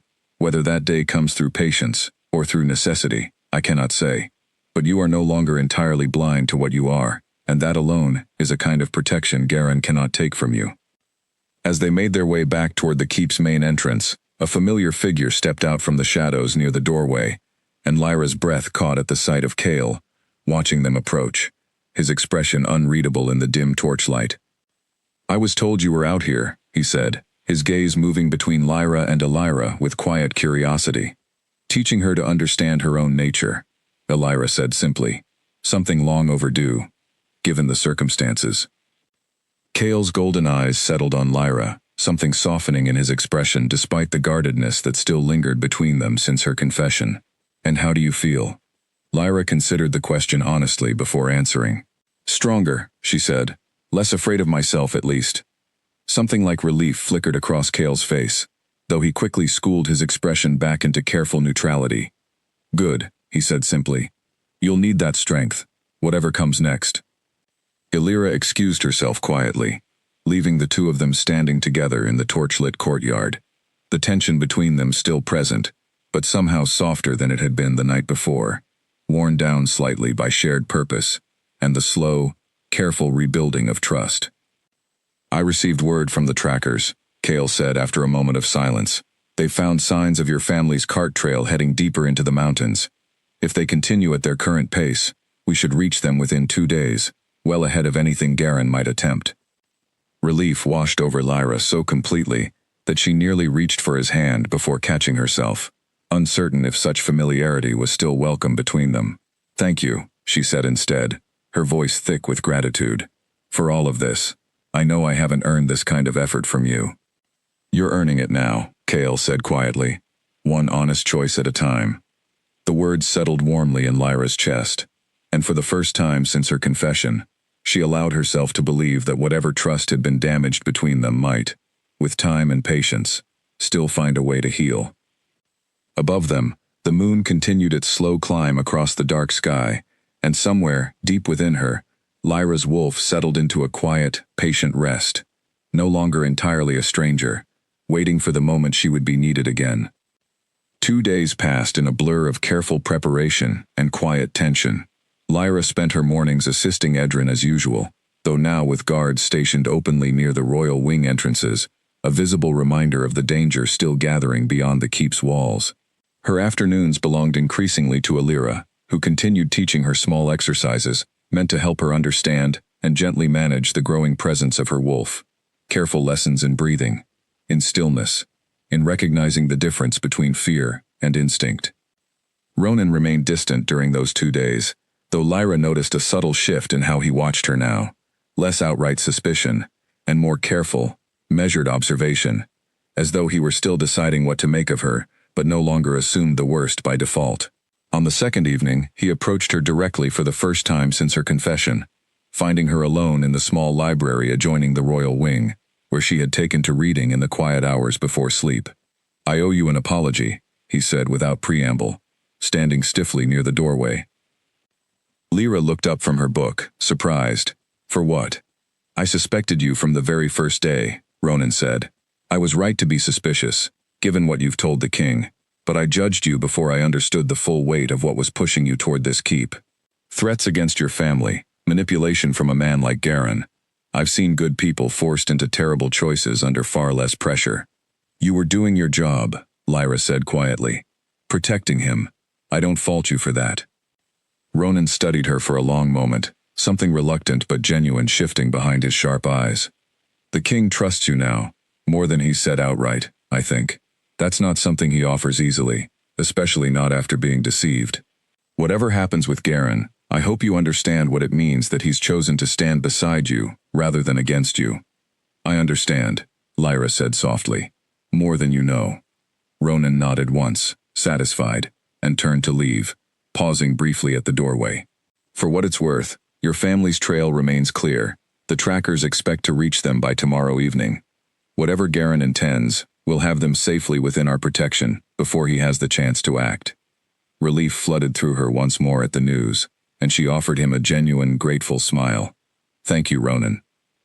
He inclined his head slightly, before disappearing down the corridor, leaving Lyra alone once more, with her book and her thoughts, though she found she could no longer focus on the words in front of her, her mind instead drifting toward the mountains, toward the two people she loved most in the world, hopefully drawing closer to safety with every passing hour. Elsewhere, in a location far removed from the warmth of Draven Keep, a man stood before a small fire in a hidden mountain camp, a torn map spread across a flat stone before him, marked with careful, deliberate lines tracing the path toward the northern passes. Garen's expression remained calm, almost pleasant, as one of his lieutenants approached with news that Lyra's deadline had passed without the task completed. "She's chosen her side then," Garen said quietly. folding the map with slow, deliberate care. No matter. The girl was always the easier path, not the only one. "What would you have us do, my lord?" the lieutenant asked. Garen's calm expression did not waver, though something cold and patient settled behind his eyes. "We proceed with a more direct approach. If the wolf will not come to us willingly, we will simply have to provoke her into rising on her own."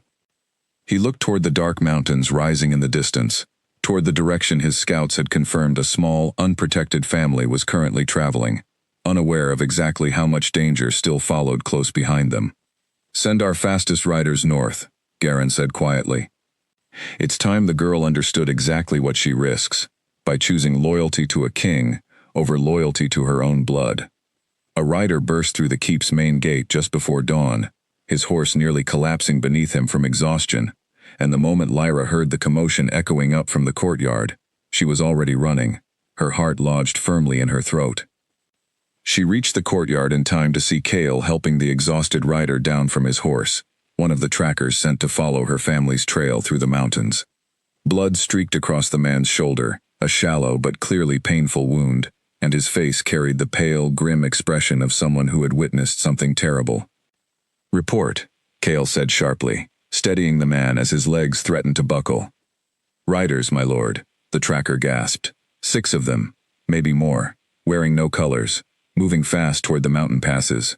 "We tried to intercept them before they reached the family's position, but they scattered our patrol before we could stop them completely. I rode ahead to warn you the moment I broke free." Lyra's blood ran cold. "My family?" "Still ahead of the riders when I last saw them," the tracker said, "but not by much. If nothing intervenes, the riders will catch them well before nightfall."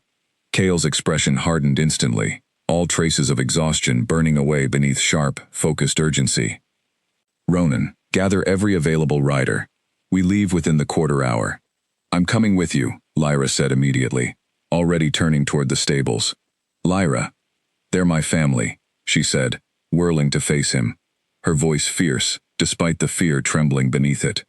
"I won't wait here while strangers fight to save them. I need to be there." Kale studied her for a long moment, clearly weighing the danger against the fierce determination written across her face, before finally nodding once, sharp and decisive. "Stay close to me the entire ride, do you understand? No matter what happens, you do not leave my side."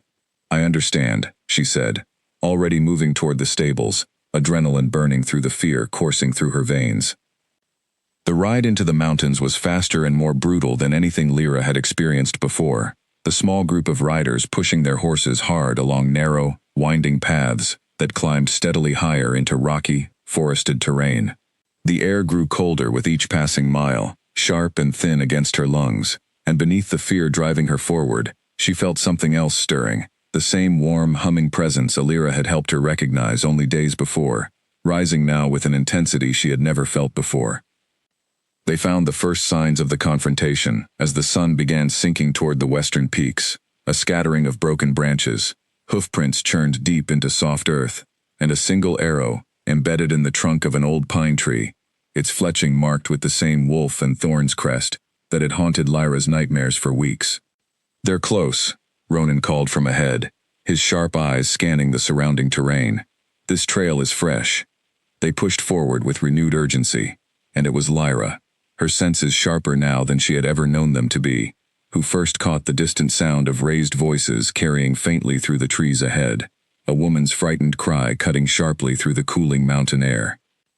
"That way," she said instantly, already urging her horse forward without waiting for confirmation, the fierce, protective instinct rising within her, overriding every ounce of caution she might otherwise have exercised.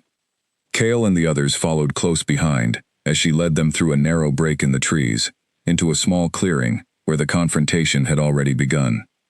Her family's small cart stood overturned near the clearing's edge, and beside it, 4 riders in dark, unmarked clothing surrounded a small group of terrified villagers, including, at the very center, the 2 people Lyra loved most in the entire world. "Mother! Father!" The words left her before she could stop them, old habits of the heart overriding every careful lesson about restraint. The riders turned sharply at the sound of approaching horses, and their leader, a broad-shouldered man with cold, calculating eyes, smiled thinly at the sight of Lyra emerging from the trees. "There she is," he called out. "Right on schedule, though a bit later than we hoped." "Let them go," Lyra demanded, dismounting quickly despite Cale's sharp warning beside her, the fierce protective warmth beneath her skin burning hotter with every passing second. "That depends entirely on you," the rider said calmly. "Garen sends his regards, and a simple message. Come with us willingly, and your family walks away unharmed. Refuse, and we'll be forced to demonstrate exactly how serious our master remains about claiming what he believes belongs to him." Cale stepped forward beside Lyra, his expression carrying the same cold, commanding authority she had witnessed the night of the border attack. "You stand on my territory, threatening people under my protection. Whatever message Garen sent you to deliver, consider it received, and consider this your only warning to leave peacefully." The rider's smile widened slightly, unimpressed. The great Alpha King, riding out personally to rescue a servant's family. How touching. "Garen will be very interested to hear how deeply his little weapon has already wormed her way into your affections." Something inside Lyra snapped at the casual cruelty in the man's tone, the dismissive way he spoke of her parents as though their lives meant nothing beyond their usefulness as leverage. The warmth beneath her skin surged violently, no longer a quiet hum but a roaring fire spreading through every part of her body, and before she fully understood what was happening, a low, fierce growl tore from somewhere deep in her chest, a sound entirely unlike anything she had ever produced before. The rider's confident expression flickered with sudden uncertainty. "Lyra," Cale said quietly beside her, though there was no fear in his voice, only careful, steady encouragement. "Let her breathe. You're safe. Let her rise." Lyra closed her eyes, remembering Alira's careful instructions, focusing inward on the fire building beneath her skin, rather than fighting against it, and this time, instead of receding, the sensation continued to build, spreading outward with dizzying, overwhelming speed. Pain and pressure rippled through her body, sharp but not unbearable, and when she opened her eyes again, the world around her had shifted, sharpened, colors and scents and sounds flooding her senses with an intensity that nearly overwhelmed her entirely. She looked down to find herself standing on 4 paws instead of 2 feet, her body transformed into something powerful and swift, silver fur catching the last rays of the setting sun. For the first time in her entire life, Lyra had fully become her wolf. The riders scattered backward in shock, their leader's cold confidence crumbling entirely at the sight of a sable wolf standing fully realized before him, a bloodline he had believed existed only in old, half-forgotten stories. Lyra felt a fierce, primal clarity settle over her mind, instinct and purpose merging seamlessly, and she moved without hesitation, placing herself directly between the riders and the terrified group of villagers, a low, warning growl rumbling from deep within her chest. Cale and Ronan moved quickly to capitalize on the riders' shock, closing the distance with swift, decisive efficiency, and within moments, the confrontation shifted entirely, the 4 riders finding themselves surrounded and vastly outmatched. Their leader, recognizing the situation, had turned irreversibly against him, raised both hands slowly in surrender. "This isn't finished," he said, his earlier confidence replaced by barely concealed unease as he stared at Lyra's wolf form. "Garen will not simply let this go." "Then Garen can bring his grievances to me directly," Cale said coldly, rather than hiding behind threats made against innocent families. The riders were bound quickly and secured under guard, and as the tension of the confrontation finally began to ease, Lyra felt the fierce clarity of her wolf form gradually give way to exhaustion, the transformation reversing slowly, painfully, until she once again stood on 2 unsteady legs, breathless and trembling, but fully herself. Her mother reached her first, rushing forward despite her own visible fear, wrapping her arms tightly around Lyra's shoulders. "You're really here," she whispered, tears streaming freely down her weathered face. "We heard riders coming, and thought." "I'm here," Lyra said, holding her tightly, relief and exhaustion crashing over her in equal measure. "You're safe now, both of you." Her father joined them a moment later, his own eyes bright with unshed tears, and for a long moment, the 3 of them simply held each other in the fading evening light, the terror of the past hour, slowly beginning to loosen its grip.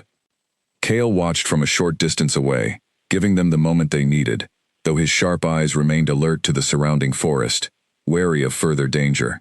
When Lyra finally turned back toward him, her family safely gathered close beside her. She found his golden gaze fixed on her, with an expression she could not quite read, something between awe and quiet, careful tenderness.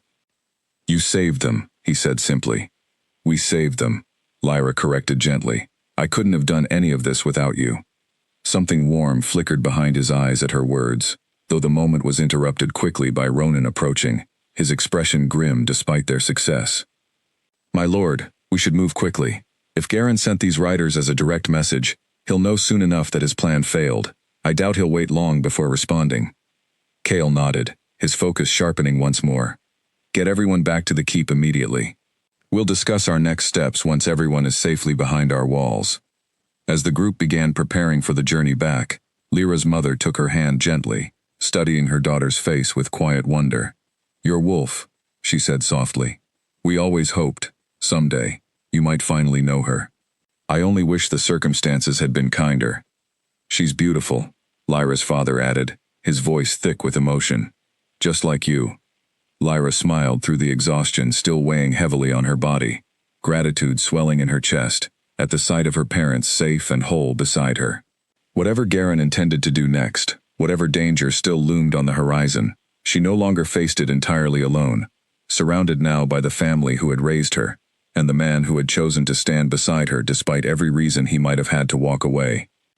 The ride back to Draven Keep passed in a haze of relief and lingering adrenaline, and as the familiar stone walls finally came into view against the darkening sky, Lyra felt, for the first time since this entire ordeal began, something close to genuine hope. But even as relief washed over her, a quiet certainty settled alongside it, cold and unmistakable. Garen would not simply accept this failure quietly. Whatever came next, it would likely be far more dangerous than anything they had faced so far. The keep welcomed them back with quiet efficiency, servants and guards moving quickly to settle Lyra's parents into a comfortable guest chamber within the safety of the royal wing, while healers tended to the tracker's shoulder wound, and the small group of rescued villagers were given food, warm blankets, and reassurance that they would remain protected within Draven's walls for as long as necessary. Lyra sat with her parents late into the night, the three of them gathered close around a small fire in their new chamber, finally able to speak freely after weeks of silence and fear. She told them everything, the men who had approached her, the threats, the poison, her confession to Cale, the slow, careful awakening of her wolf, and through it all, her parents listened with quiet, patient attention, occasionally exchanging glances heavy with old grief and long-held secrets of their own. "We should have told you sooner," her mother said softly, once Lyra had finished. "About your true bloodline. About the danger that always waited somewhere beyond our quiet life. We told ourselves we were protecting you by staying silent, but perhaps we only left you unprepared for exactly the kind of threat we always feared might come." "You protected me the only way you knew how," Lyra said gently, reaching for her mother's hand. "I don't blame you for any of this. Garen built his plan on lies and fear, not on anything either of you did wrong." Her father studied her carefully, something proud and sorrowful mingling in his tired eyes. "Your wolf," he said quietly. "Elira mentioned once, long ago, that a true sable line could only fully awaken through a bond recognized by very old magic. A bond of genuine trust, freely given." His gaze shifted meaningfully toward the door, beyond which, somewhere in the keep, Cale remained occupied with securing the borders against further attack. "I take it the king has become more than simply the man you were sent to harm." Lyra felt warmth rise in her cheeks, despite the exhaustion weighing on her. "It's complicated," she admitted. "I hurt him, keeping the truth from him for so long. I don't know if what's between us can ever be fully repaired. Trust rebuilt through honesty and sacrifice is often stronger than trust that was never tested at all," her mother said gently. "Give it time, Lyra. And give yourself grace, too. You did the hardest thing a person can do. You chose truth over fear, even when fear seemed like the safer path." Lyra held on to her mother's words as she finally excused herself to seek out Cale, needing to see him, to know for certain that the fragile understanding they had built over the past few days remained intact after everything that had happened in the mountains. She found him in his study, as she had expected, poring over maps spread across his desk, marking potential routes Garen's remaining forces might attempt to use, should they choose to strike again. He looked up as she entered, exhaustion evident in the lines of his face, though something eased slightly in his expression at the sight of her. "Your family is settled?" he asked. "Comfortable and safe, thanks to you," Lyra said, crossing the room to stand near his desk. "Kale, I don't know how to properly thank you for what you did today. You didn't have to ride out yourself. You could have sent guards and stayed safely behind these walls. I couldn't ask my people to face a danger I wasn't willing to face myself," Kale said simply, though something warmer flickered behind his tired eyes. "And I couldn't have stayed behind, Lyra, not when it was your family in danger. Not when it was you." The quiet honesty in his voice settled warmly in her chest, easing some of the lingering fear that their bond had been irreparably damaged by her earlier deception. "I saw your face," she said softly, "when I shifted for the first time. You weren't afraid." "Why would I be afraid of you?" Kale asked, genuine confusion coloring his tone. "I've watched you choose honesty over easy paths, courage over safety, protection over self-interest, again and again these past weeks. Whatever form your wolf takes, it doesn't change any of that." Tears pricked at the corners of Lyra's eyes, gratitude and relief tangled together so tightly she could barely separate them. "I was so afraid you'd see me differently," she admitted. "As a weapon, the way Garen does. Something to fear or something to use." Kale rose from behind his desk and crossed the short distance between them, close enough now that she could feel the warmth radiating from him, achingly familiar after the fire they had shared during their very first touch weeks ago. "I see you exactly as you are," he said quietly, "someone who was handed an impossible choice by people who never deserved her loyalty, and who found the courage, eventually, to choose what was right instead." For a long moment, neither of them spoke, the quiet space between them filled with something fragile and new, trust, slowly, carefully being rebuilt from the wreckage of deception and fear that had defined the earliest days of their acquaintance. "Garen won't stop," Lyra said finally, forcing herself to focus on the danger still looming ahead. "Not after today's failure." "No," Kale agreed, his expression sharpening once more into careful, strategic focus. "He'll likely move faster now, more openly. Whatever restraint he's shown so far will disappear once he realizes subtlety has failed him completely." "Then we prepare," Lyra said, steadying herself, determination replacing some of the lingering fear in her chest. "Together, this time. No more secrets, no more hesitation." Kale's gaze softened at her words, something like quiet admiration passing behind his golden eyes. "Together," he agreed. Outside the tall windows of his study, the moon continued its slow climb across the dark sky, bathing the keep in soft silver light, and somewhere beyond the safety of its walls, in a hidden mountain camp, Garen received word of his rider's failure, with cold, calculating patience, already beginning to plan a far more direct and dangerous confrontation. The peace Draven Keep had known for 5 years was ending, and both Lyra and Kale understood, standing together in the quiet of his study, that whatever came next would test everything they had only just begun to rebuild between them. Horns sounded across Draven Keep before the sun had fully risen, sharp and urgent, the kind of alarm Lyra had never heard before but understood instantly in the pit of her stomach. She threw on her clothes and rushed from her room, joining the flood of guards and servants moving quickly through the corridors toward the outer walls, her heart pounding with a dread she had been quietly expecting for days. She found Kale already on the ramparts, dressed for battle, his expression hard and focused as he studied the tree line beyond the keep's outer fields.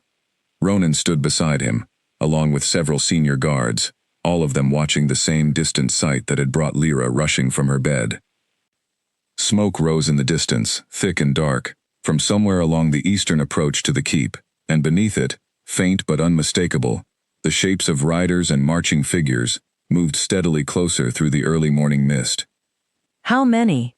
Kale asked one of the scouts, his voice tight but controlled. "Difficult to say precisely, my lord, but at least 200, possibly more. They're moving with purpose, not stealth. Garen wants us to see them coming." Lyra's stomach twisted painfully. "He's finished waiting." Kale's jaw tightened, his golden eyes hard with focused determination as he turned to address the gathered guards. "Close the gates. Every able fighter to the walls. Send word to the villages within riding distance, to seek shelter within our borders immediately. He paused, his gaze finding Lyra's across the ramparts. And get Lyra's family somewhere secure, deep within the keep, away from any possible breach.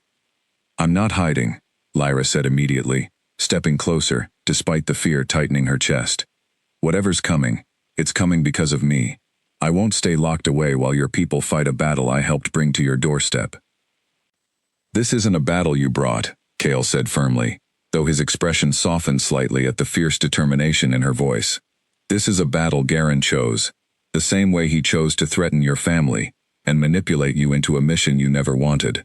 But I won't argue with you about where you stand today, Lyra. If you intend to fight, then fight beside me, not hidden away where I can't watch over you.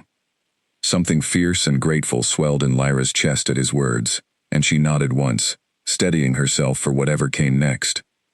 The morning passed in a blur of frantic preparation, guards positioning themselves along the walls, healers setting up stations to treat the wounded, villagers from the surrounding countryside streaming through the gates seeking shelter before they could be sealed shut against the approaching threat. Lyra found herself moving between roles, helping settle frightened families, carrying messages between Kale and his commanders, and all the while, the distant shapes on the horizon drew steadily closer. By midday, Garen's forces had reached the open fields, just beyond effective bowshot of the keep's walls, and there, at the front of the assembled army, a lone rider broke away from the main group, approaching under a flag of parley. Kale went to meet him personally, standing atop the main gate with Ronan and Lyra close beside him, while the rider below reined in his horse and called up toward the walls.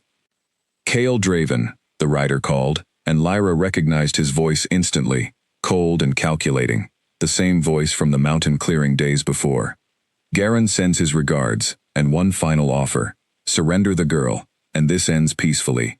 Refuse, and we take her by force, along with anything else that stands in our way. Tell Garen, Kale called back, his voice carrying easily across the field, that I do not surrender innocent people to men who threaten children and murder families for the sake of ambition. If he wants a war, he will have one, but he will not walk away from it unscathed. The rider's expression darkened, and without further words, he turned his horse and rode back toward the waiting army, disappearing into the mass of soldiers gathered at the tree line. That's it then, Ronan said quietly, his hand resting on the hilt of his sword. He'll attack soon. Lyra felt the familiar warmth beneath her skin rising again, sharper and more insistent than ever before, her wolf sensing the danger gathering just beyond the walls, with an awareness that went far beyond ordinary human instinct. I can help, she said quietly. My wolf, whatever she's capable of, I want to use it to protect your people. Kale turned to face her fully, studying her expression carefully. Are you certain? You've only shifted once, Lyra, under circumstances driven entirely by instinct and fear. A battle is different. Controlled, sustained, dangerous in ways that first transformation wasn't. I'm certain, Lyra said, meeting his gaze steadily, despite the fear still trembling beneath her resolve. I won't hide behind these walls while your people bleed for a war Garen started, because of what I am. If my wolf can help protect them, then I intend to let her. Something proud and worried passed simultaneously behind Kale's golden eyes, and after a long moment, he nodded once. Then stay close to Ronan and myself during the fighting. Whatever happens, we protect each other. The attack came just as the sun began sinking toward the western horizon, Garen's forces surging forward across the open fields in a coordinated assault against the keep's main gate and eastern wall, simultaneously. Arrows filled the air, shouts and the clash of steel rising sharply, as Kale's forces met the first wave of attackers with fierce, practiced discipline. Lyra felt her wolf rising within her almost immediately, the fire beneath her skin building rapidly as the chaos of battle surrounded her, and this time, rather than fighting the sensation or waiting for instinct to overwhelm her entirely, she reached inward, deliberately, exactly as Lyra had taught her, guiding the transformation with careful, focused intention. The shift came faster this time, less painful, more controlled, and when Lyra emerged fully as her wolf, silver fur bristling with fierce protective energy, She felt a surge of confidence unlike anything she had experienced before. She moved through the chaos of the battlefield with swift, powerful grace, intercepting attackers who broke through the initial defensive lines, her presence alone causing many of Garen's soldiers to hesitate, unnerved by the sight of a wolf bloodline they had believed extinct for generations. Kale fought nearby, his own strength as an alpha evident in every powerful, decisive movement, and more than once, Lyra caught glimpses of him glancing toward her between clashes, ensuring she remained safe, even as he fought his own battles with fierce, controlled intensity. The fighting stretched on as daylight faded, torches and firelight casting flickering shadows across the chaos, and slowly, gradually, Kale's forces began to gain the advantage, their discipline and familiarity with the terrain proving decisive against Garen's larger but less coordinated army. It was near the height of the battle's chaos that Lyra caught sight of Garen himself for the first time, a tall, broad-shouldered man standing near the tree line, directing his remaining forces with cold, calculating precision, untouched by the fighting raging around him. Something fierce and furious rose within her at the sight of him, the man who had manipulated her fear, threatened her family, and brought war to Kale's doorstep for the sake of his own ambition. Before she could stop herself, she moved toward him, weaving swiftly through the chaos of battle, driven by an instinct that went beyond simple anger into something closer to righteous fury. Garen's cold eyes found her as she approached, and for the first time, something like genuine surprise flickered across his composed expression at the sight of a fully realized sable wolf closing the distance toward him with fierce, unmistakable purpose. "Impressive," he said, drawing a curved blade from his side, his voice carrying easily despite the chaos surrounding them both. "It seems my patience with you has finally paid off, one way or another." Lyra's growl was answer enough, low and fierce, and as Garen raised his blade to meet her, she understood, with sudden and complete clarity, that whatever happened in the next few moments would determine far more than simply the outcome of this single confrontation. It would determine whether the danger following her since childhood finally ended here, tonight, or continued to threaten everyone she loved for years to come. Garen moved first, his blade cutting swiftly through the smoke-filled air, and Lyra dodged sideways with speed that surprised even herself, her wolf's instincts guiding her body in ways her human mind could never have calculated in time. She circled him carefully, watching for an opening, aware that a single mistake against a skilled fighter could prove fatal despite her newfound strength. "You could have simply come with us," Garen said, circling in turn, his tone almost conversational despite the tension coiled through his stance. "None of this bloodshed was necessary. Your family would have remained safe, your king would have kept his throne, and you would have finally understood the true extent of what you're capable of, under proper guidance." Lyra had no words to give him in her current form, only a low, warning growl, but the fury behind it carried meaning enough. Proper guidance, as Garen called it, meant nothing more than another cage, another set of chains disguised as protection, exactly like the ones the Ashwood men had first offered her weeks ago. He lunged again, faster this time, and Lyra barely managed to twist away, his blade catching a shallow line across her shoulder that sent a sharp jolt of pain through her body. She snarled, pain sharpening her focus rather than dulling it, and when he overextended slightly on his follow-up strike, she seized the opening, closing the distance with a burst of speed and knocking the blade from his grip with a powerful strike of her paw. Garen stumbled backward, momentarily unarmed, and for the first time, genuine fear flickered across his composed expression. "Enough." Kale's voice cut sharply through the chaos as he arrived at Lyra's side, his own blade drawn and steady, blood and dirt streaking his face from the battle raging around them. Ronan appeared moments later from the opposite direction, effectively surrounding Garen with no clear path of escape remaining. "It's over, Garen," Kale said, his voice hard and final. "Your forces are scattering. Your plan has failed completely. Surrender now, and perhaps you'll live long enough to answer for everything you've done." Garen's eyes darted between them, calculating, searching for any remaining advantage, before finally, slowly, he raised both hands in surrender, his expression twisting with bitter frustration rather than fear. "This isn't finished," he said quietly, echoing the same defiant words his lieutenant had spoken days before in the mountain clearing. "The old bloodlines don't simply disappear because one battle is lost." "Perhaps not," Kale said, motioning for guards to bind him securely. "But you will answer for the lives you've cost today, one way or another." As Garen was led away under heavy guard, the sounds of battle around them gradually began to quiet, Kale's forces overwhelming the last scattered remnants of the attacking army, now that their leader had been captured. Lyra felt her wolf form begin to recede, exhaustion crashing over her as the adrenaline of battle slowly faded, and she shifted back into her human form, breathless and trembling, the shallow wound on her shoulder throbbing sharply now that the fight had ended. Kale was at her side instantly, steadying her as her legs threatened to give way beneath her.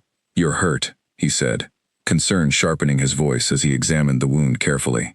"It's not deep," Lyra said, though the pain radiating through her shoulder suggested otherwise. "I'll be fine."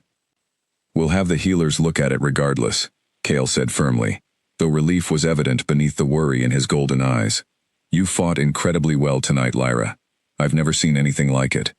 "I had good reason to fight," she said softly, exhaustion pulling heavily at her voice. "Everyone I love was standing behind these walls." Around them, the Keep's forces began the slow work of tending to the wounded and securing the battlefield, torches casting long shadows across the trampled fields where, only hours before, war had raged with terrifying intensity. Despite the exhaustion and pain weighing on her, Lyra felt something unmistakable settling over her chest as she looked around at the survivors, at Kale's steady presence beside her, at the walls that had held against everything Garen had thrown at them. For the first time since this entire ordeal began weeks ago, she allowed herself to believe, fully and completely, that the danger following her since childhood might finally, truly be coming to an end. 3 days after the battle, Draven Keep still bore the marks of what had happened. Scorched patches of earth in the outer fields, fresh timber replacing sections of the eastern wall, damaged during the fighting, and a quiet, careful heaviness hanging over the people who had survived a night none of them would soon forget. Lyra moved through the keep slowly, her injured shoulder still wrapped and healing, though the wound had already begun closing far faster than any ordinary injury would have.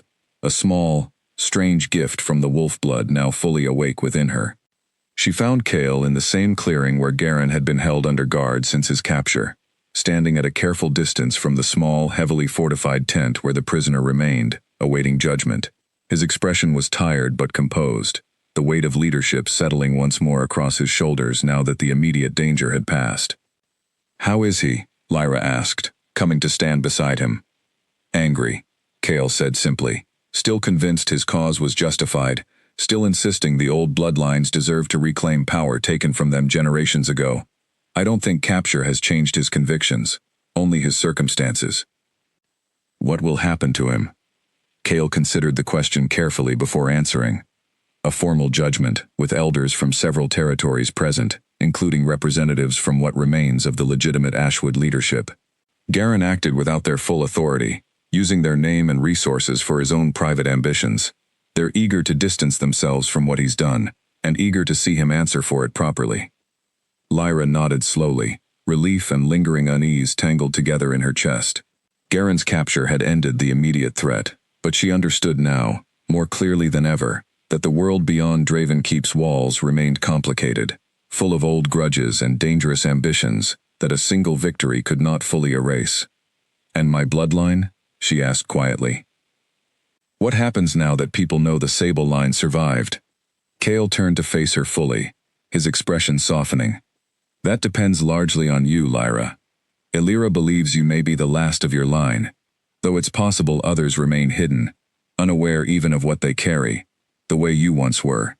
Whatever you choose to do with that knowledge, whether you wish to search for others, or simply live quietly, protected within these walls, the choice belongs entirely to you." The weight of possibility settled heavily over her, exciting and overwhelming in equal measure.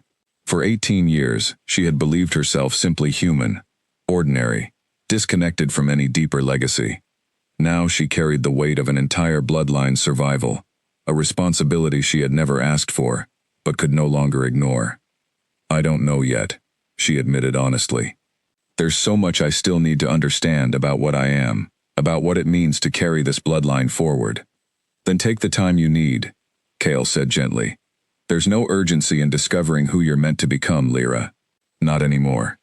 They walked together back toward the main keep, the late afternoon sun casting long shadows across the courtyard, where repairs continued steadily. Guards and villagers working side by side to restore what the battle had damaged. Lyra's parents had settled comfortably into their guest chamber within the royal wing, and she found herself grateful, watching them move freely through the keep's gardens each morning, no longer burdened by fear or secrecy after so many years of quiet hiding. That evening, Lyra found her once more in the small library adjoining the royal wing, a place that had become something of a refuge for Lyra during the quiet hours between her duties.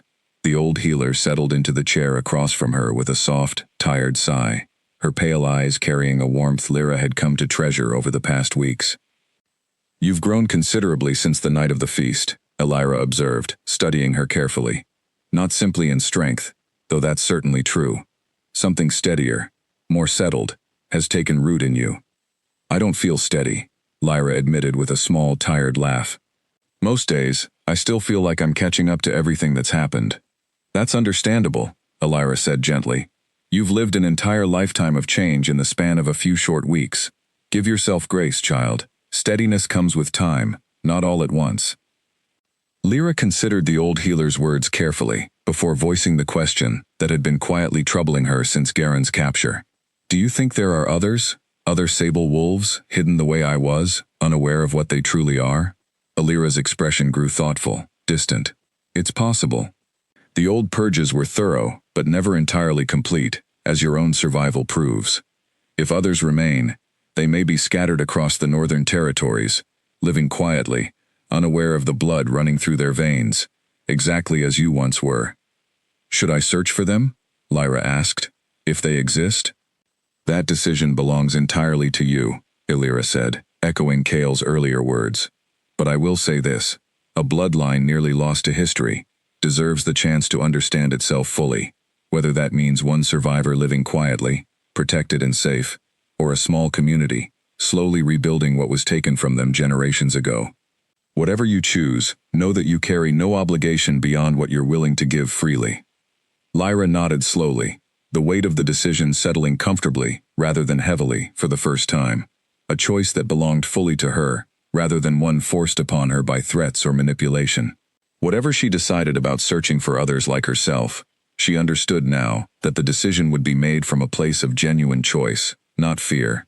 Later that night, unable to sleep despite her exhaustion, Lyra found herself walking slowly through the quiet courtyard, drawn once again toward the old oak tree that had witnessed so many pivotal moments over the past weeks.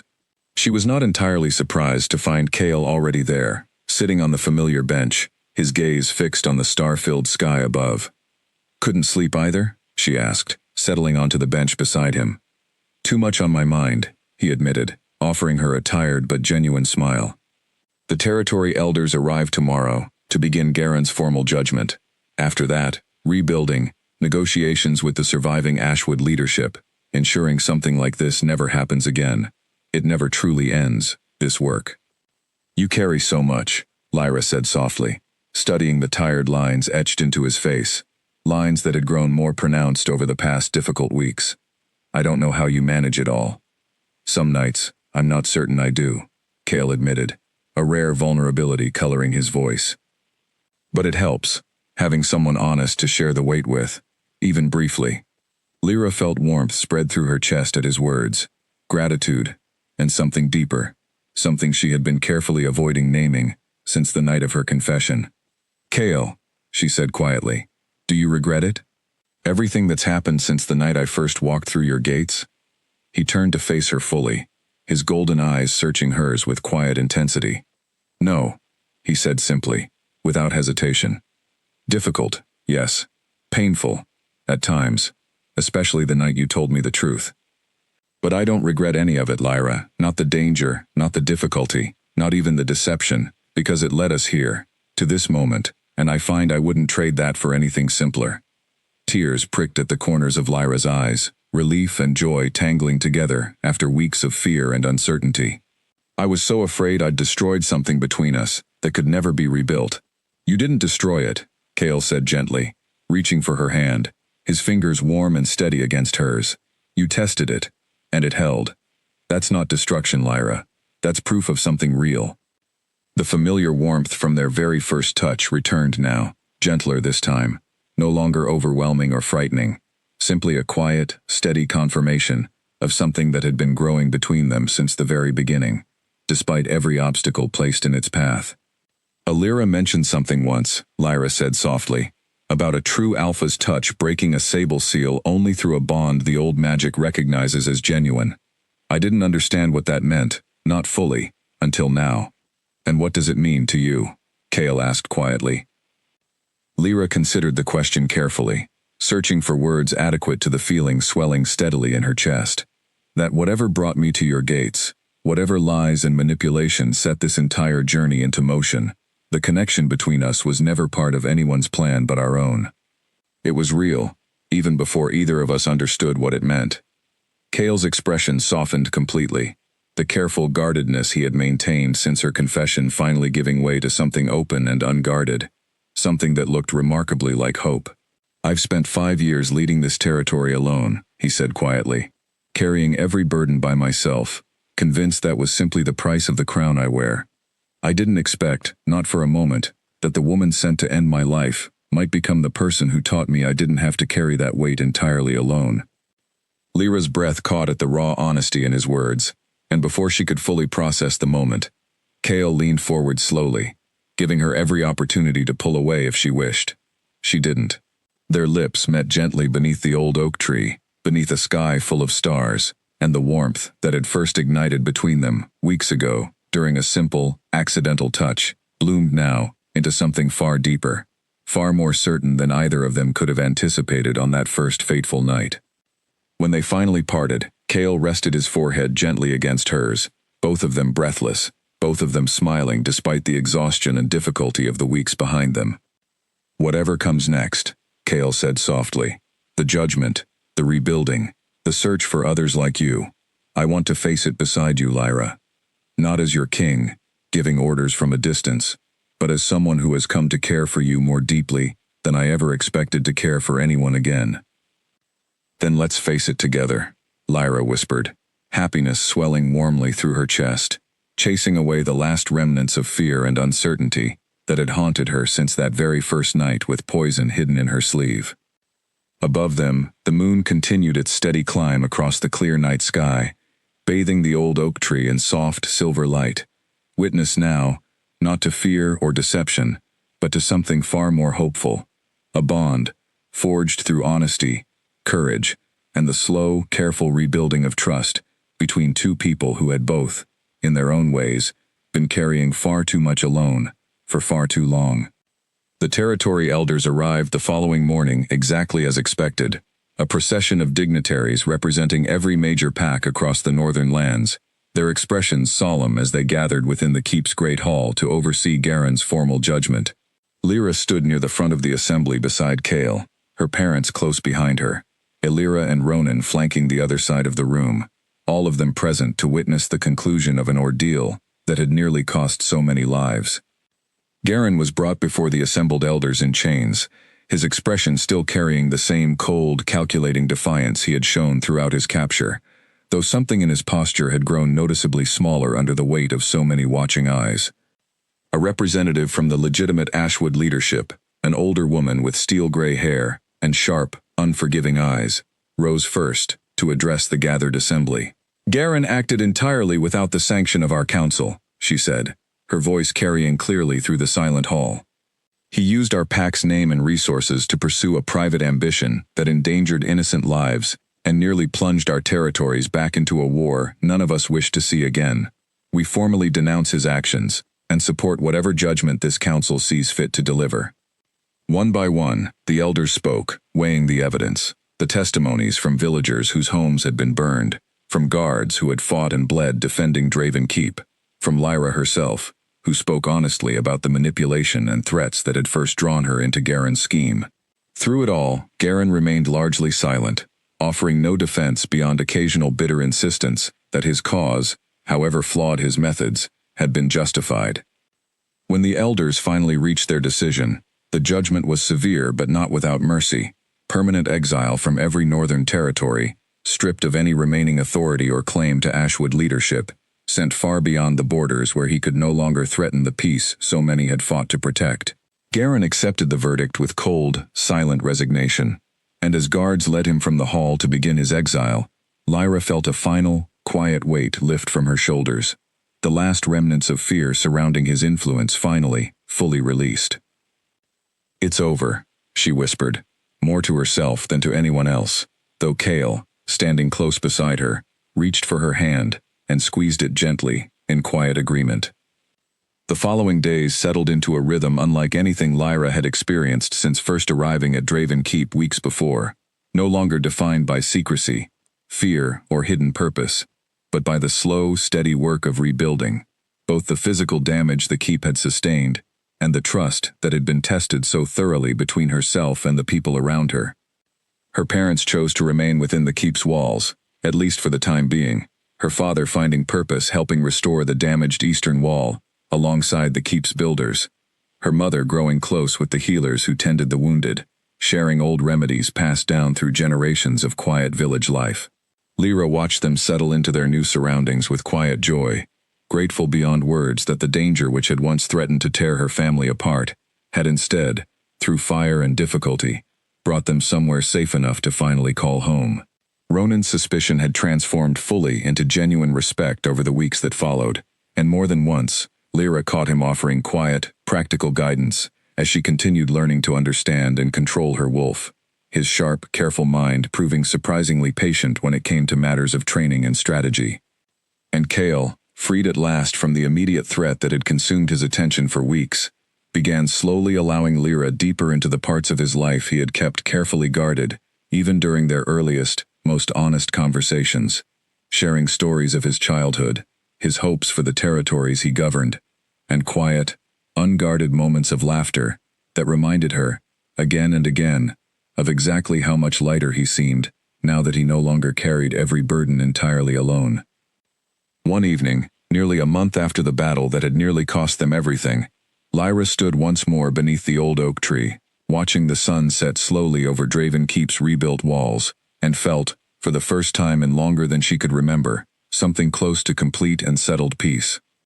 Whatever challenges still waited ahead, whatever responsibilities came with carrying her bloodline forward, she no longer faced them with fear or uncertainty, but with quiet, steady hope, surrounded now by people who had chosen her, fully and completely, exactly as she was.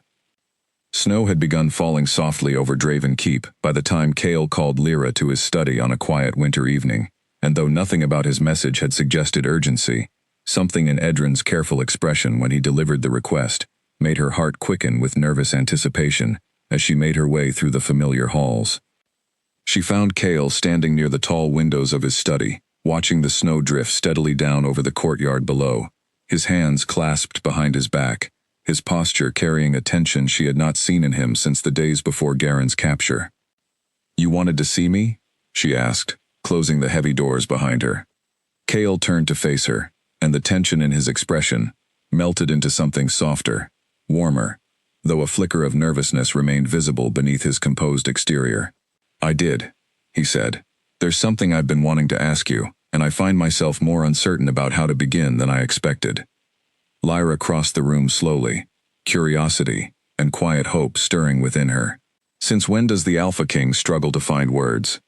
A small, genuine laugh escaped him, easing some of the tension from his shoulders. "Since the woman standing in front of him means more to him than every careful, practiced word he's ever spoken in this study." Warmth spread through Lyra's chest at his words, and she waited, patient and expectant, as Cale reached into a small wooden box resting on his desk, withdrawing from it a delicate silver band, simple but elegant, etched with a small wolf's mark she recognized instantly as similar to the crest worn by the Draven pack, though softened, reshaped into something new entirely. "5 months ago," Cale began, his voice steady, despite the vulnerability visible in his eyes, "you walked into this keep, carrying poison, sent by people who saw you as nothing more than a weapon to be used. Somewhere between that night and this one, you became the person who taught me that strength doesn't have to mean carrying every burden alone, that trust, once broken, can still be rebuilt into something stronger than it was before, and that even a king as guarded as I once was, could still find room in his heart for something he never expected to feel again. Lyra's eyes filled with tears, her breath catching, as she watched him lower himself onto one knee before her, the silver band held carefully between his fingers. "Lyra Vane," he continued, "last of the Sable line, bravest woman I have ever known. Will you stand beside me not simply as my equal in strength, but as my equal in every part of this life, as my Luna, and as my wife?" For a long moment, Lyra could not speak, overwhelmed by the weight of everything that had led them to this moment, the fear, the deception, the battles fought and survived, the slow, careful rebuilding of trust between two people who had both, in their own ways, learned to stop carrying their burdens entirely alone. "Yes," she finally managed, her voice thick with tears and joy. "Yes, Kale, 1,000 times yes." He rose quickly, slipping the silver band onto her finger, with careful, reverent hands, before pulling her into an embrace that carried none of the careful restraint of their earlier days together, only the full, unguarded warmth of two people who had finally, completely found their way to each other.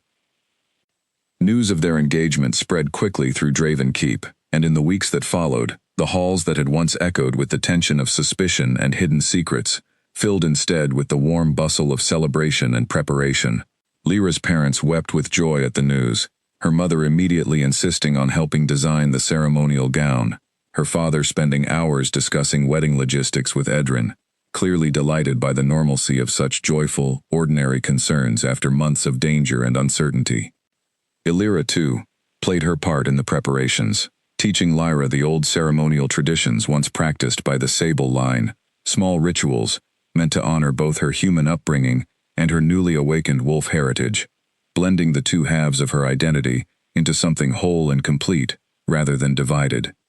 Ronan, surprising everyone including himself, took it upon himself to organize much of the keep's security for the ceremony, his careful, thorough planning a quiet testament to how completely his suspicion of Lyra had transformed into genuine loyalty and respect over the difficult months they had weathered together.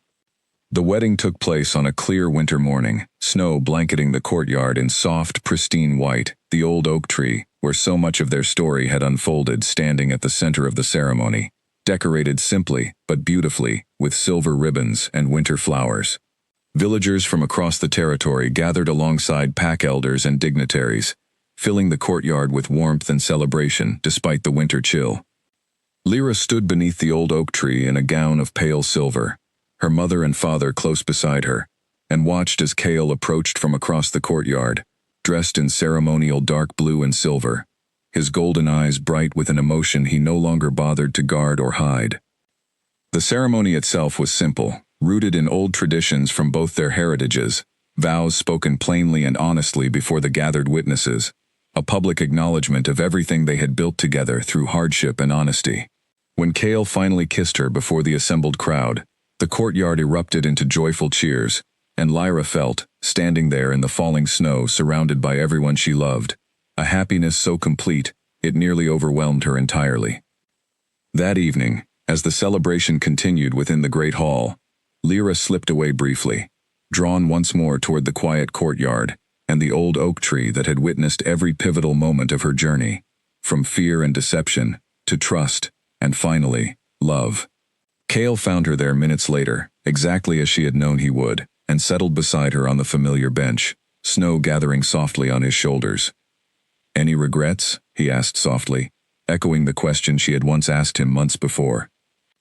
"None," Lyra said, leaning into his warmth, watching snow drift gently down around them. "Every difficult moment led us exactly here, and I wouldn't trade any of it. Not the fear, not the danger, not even the poison I once carried in my sleeve." Kale laughed softly, pulling her closer against him. "A strange thing to be grateful for. Poison meant to end my life." "Not for the poison itself," Lyra clarified, smiling up at him. "For everything it forced me to become. If I hadn't been sent here with that terrible task, I never would have found my wolf, my family's true safety, or you." "Then I suppose," Kale said quietly, pressing a gentle kiss against her forehead, "we owe a strange debt of gratitude to a plan that was never meant to succeed." Above them, the moon rose slowly over Draven Keep, casting soft silver light across the snow-covered courtyard, illuminating the old oak tree that had witnessed the very beginning of their story, and now stood as quiet witness to its joyful continuation. Somewhere beyond the keep's walls, the northern territories settled into a peace built not on conquest or fear, but on the same honest, hard-won trust that had brought Lyra and Cale together against every possible obstacle. In the months that followed, Lyra continued her search for others who might carry the sable bloodline hidden within them, guided by Lyra's careful wisdom and supported fully by Cale, who ensured that any survivors she found would be welcomed into Draven territory, with safety and respect rather than fear or exploitation. Slowly, quietly, a small community began to form. Healers and truth sensors, rebuilding a legacy that had nearly been erased entirely, protected now by an Alpha King who understood, more deeply than most, exactly what it cost to carry a hidden truth alone. Lyra often thought back to that first terrifying night, standing at the edge of the grand hall with poison hidden in her sleeve, certain she understood exactly what kind of man waited for her at the head table, certain she knew precisely what needed to be done. She had been wrong about so much that night, about Cale, about her own nature, about the true intentions of the people who had sent her. But she had been right about one thing, whispered quietly to herself in the darkness of that very first evening, though she hadn't fully understood it at the time.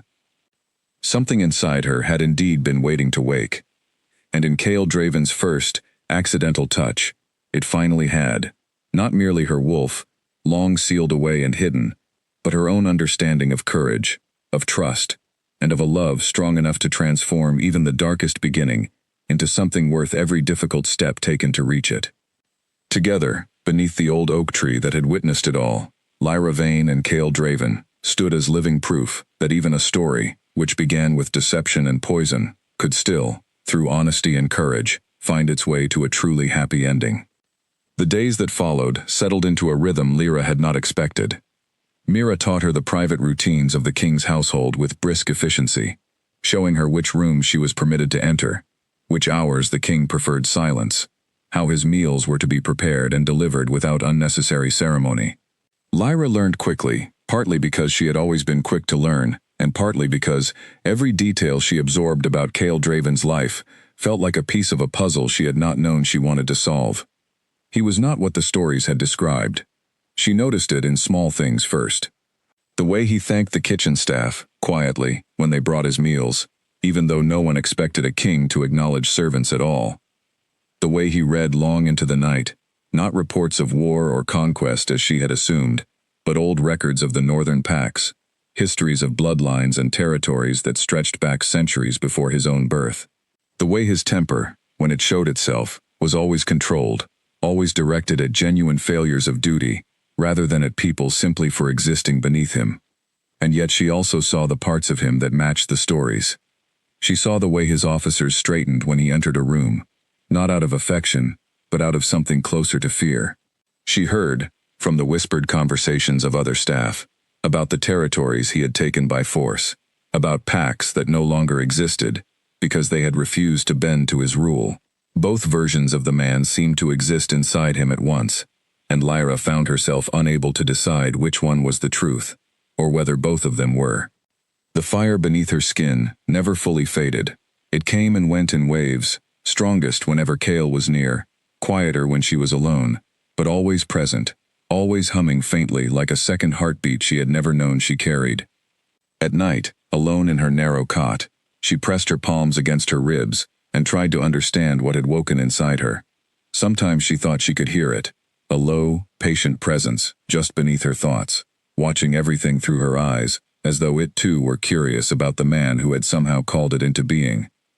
She had not told anyone, not Mira, who watched her with quiet, careful attention, not the other servants, who had already begun to whisper about the new girl who served the king's private chambers, and certainly not Garrick, though she knew, with a growing sense of dread, that she could not avoid him forever.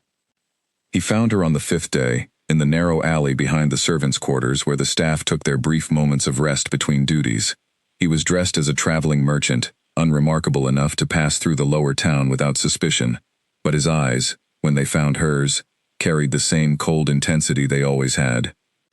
5 days, Garrick said without preamble. 5 days, and the king still breathes. Lyra kept her voice low, glancing at the narrow windows above them to make sure no one watched. It isn't as simple as you made it sound. It was never going to be simple. That doesn't mean it isn't necessary. Garrick stepped closer, and Lyra had to fight the urge to step back.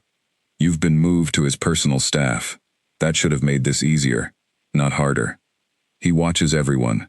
His guard, Ronan, already suspects something is wrong with me. If I move too quickly, I'll be caught before I ever get close enough. It was not entirely a lie. Ronan's suspicion was real. She had felt his eyes on her more than once, sharp and assessing, though so far he had said nothing directly to her. But it was not the true reason for her delay, and she suspected, from the way Garrick's jaw tightened, that he knew it too. Your aunt sends her love, Garrick said, and the words landed exactly as he intended them to. A blade disguised as kindness. She still believes you're working at a merchant house 3 towns over. She has no idea what you're truly doing here, or what will happen to her if you fail. Lyra's chest tightened. I haven't forgotten. Then don't let another 5 days pass without results. Garrick's eyes narrowed. You have access to his chambers now. His food, his drink, his private hours. Use it. The longer you wait, the more likely it becomes that he discovers what you are, and when that happens, no amount of hiding will save either of us. He left the way he had come, disappearing into the crowded lower town, before Lyra could find the words to argue further, though she was not entirely certain what argument she would have made. She stood alone in the narrow alley for a long time afterward, her heart pounding with a mixture of fear and something else, something that felt uncomfortably close to guilt. That evening, she was sent to deliver the king's private meal, a task Mira had begun trusting her with more frequently as the days passed. She found him in his study rather than his sleeping chamber, bent over a wide table covered in maps marked with small red flags along the northern border. "Trouble along the border?" she asked, before she could stop herself, setting the tray down carefully beside the maps. Cale glanced up, and though a flicker of surprise crossed his face at her question, he did not seem displeased by it. A neighboring pack has grown restless. They test the border every few months, hoping to find weakness. Do they ever find it? No. His answer was simple, without arrogance. Simply a fact he had long since proven. But it costs lives, every time they try. On both sides. I would rather find a way to end the testing altogether than continue answering it with force. Lyra studied the map for a moment, the small red flags marking skirmishes she had never heard of, conflicts that existed far beyond the narrow world she had known before Garrick appeared at her door. You don't sound like a man who enjoys war. I don't. Cale straightened, his gray eyes settling on her with the same directness that always seemed to steal the breath from her lungs. Contrary to what most believe of me, I did not build this territory because I wished to rule over as much land as possible. I built it because a united North is stronger than a fractured one, less vulnerable to the threats that come from beyond our borders. Every pack I brought under my rule is a pack that no longer stands alone against enemies far worse than me. Some might argue that's simply another way of taking what isn't yours. She had not meant to say it so directly, and for a moment, she feared she had overstepped. But Cale's expression did not harden. Instead, something almost like respect passed through his eyes. Some do argue that. I don't pretend the path I chose was without cost, or without cruelty in places, but I've never claimed to be a gentle man, Lyra, only a necessary one. The honesty in his answer disarmed her more than any denial could have. She thought of Garrick's brother, whoever he had been, whatever pack he had belonged to before Cale's forces ended his life. She thought of the countless other stories she had never heard, the packs that had lost everything, so that Cale Draven's territory could grow as vast and powerful as it now stood. And she thought, uncomfortably, of the vial still hidden beneath her mattress, and the man Garrick wanted dead standing only a few feet away from her, speaking with more honesty than she had expected from anyone in her entire life. "Why are you telling me this?" she asked quietly. "I'm only a servant." Cale was silent for a long moment, his eyes searching her face in a way that made the fire beneath her skin flare brighter than it had in days. "I don't believe that's entirely true," he said finally. "And I don't believe you do either." Lyra's breath caught. For one terrible, suspended moment, she was certain he knew everything. The poison, Garrick, the entire truth of why she had come to Draven Keep. But his next words carried no accusation, only quiet curiosity. Whatever you are, Lyra, whatever bloodline sleeps inside you, I don't believe it woke by accident when our hands touched. I've spent 6 years learning to read the wolves around me, learning which ones can be trusted and which ones cannot. I have never been more uncertain about anyone than I am about you. He stepped closer, and this time, Lyra did not step back. And yet I find myself trusting you regardless. I don't know what to make of that. The words settled over her like a weight she had not asked to carry. She thought of the mission Garrick had given her, the debt she owed, the family she was trying to protect. And she thought, with a growing and unwelcome clarity, that every day she spent inside Draven Keep made that mission harder to complete. Not because her chances had grown fewer, but because her certainty had begun, slowly and dangerously, to crumble. You shouldn't trust me, she said, the words escaping before she could stop them, quieter than she intended. You don't know anything about me. I know enough, Cale said, and there was something in his voice, low and steady, that made her chest ache in a way she did not fully understand. I know that when my hand touched yours, something inside both of us changed. I know that whatever you're hiding, it frightens you more than it angers you. And I know that you have not, in 5 days, given me a single reason to regret bringing you into my private staff. Lyra said nothing. There was nothing she could say that would not risk unraveling everything, and yet the silence between them felt heavier than any words could have been. Cale studied her a moment longer, and then, as though deciding something within himself, he stepped back, returning his attention to the maps spread across his table.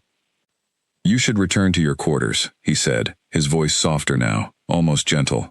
It's late. Lyra nodded and turned toward the door, her hands trembling slightly as she reached for the handle. But before she left, she glanced back once and found him still watching her, his gray eyes, unreadable in the low firelight, and she understood, with a sinking certainty that settled deep into her bones, that whatever she had come to Draven Keep to do, it was no longer as simple as poison in a cup. Somewhere beneath her ribs, the fire stirred again, quiet and patient, waiting.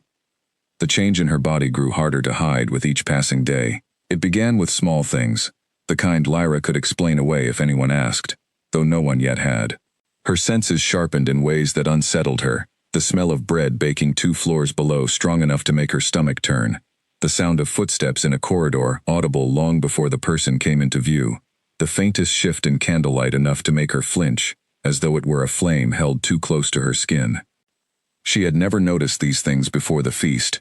Now she noticed everything, all at once, all the time, and there was no one she could ask about it without revealing exactly what she was trying so hard to hide.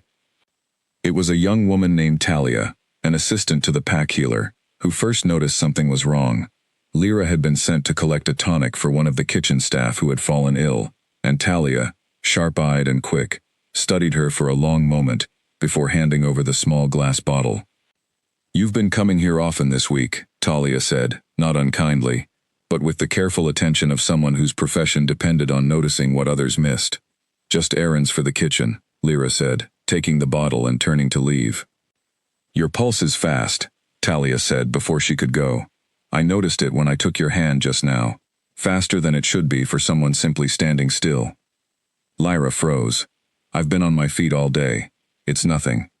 Talia's eyes narrowed slightly, not with suspicion exactly, but with the professional curiosity of someone trained to notice the body's small betrayals. Your eyes have changed too, just for a moment, when the light caught them. Have you noticed that? No, Lyra lied, though she had noticed exactly that, more than once, catching her own reflection in a darkened window, and seeing, for the briefest instant, a flash of gold where her eyes should have been brown. You should let the healer examine you properly, Talia said. If something is changing in your body, it's better to understand it early. I'm fine, Lyra said, more firmly than she intended, and left before Talia could press further, though she felt the other woman's eyes on her back the entire way down the corridor. She did not go to the healer.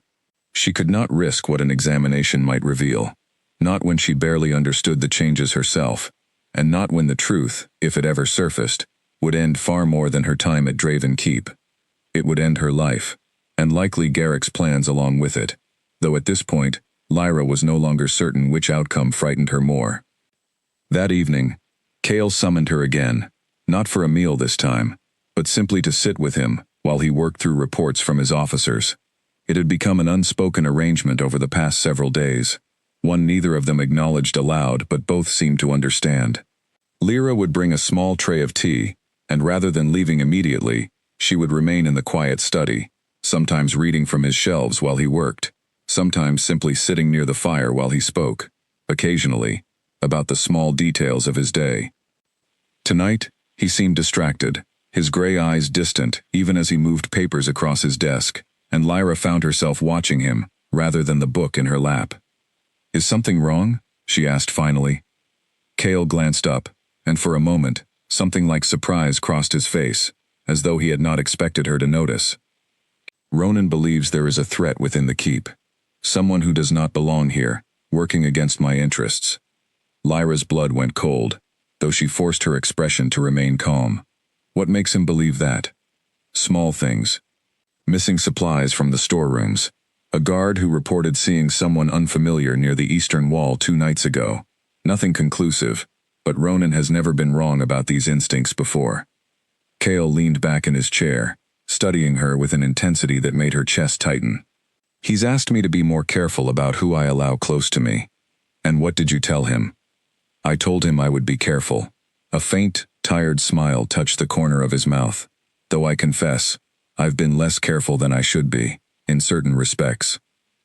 Lyra's heart pounded, certain for one terrible moment that he was speaking about her, that Ronan's suspicions had already led back to the new servant, who had appeared the same night the king's household first felt unsettled. But Cale's next words carried no accusation, only a quiet honesty that disarmed her all over again. "I find myself thinking of you more than I should," he said simply. "More than is wise for a king who cannot yet explain what happened between us, or why it happened at all." The fire beneath her ribs flared hot and sudden, and Lyra had to grip the edge of the book in her lap to keep her hands from trembling. "You shouldn't say things like that to me." "Why not?" "Because I'm a servant, and you're a king who has enemies within his own walls, according to his beta.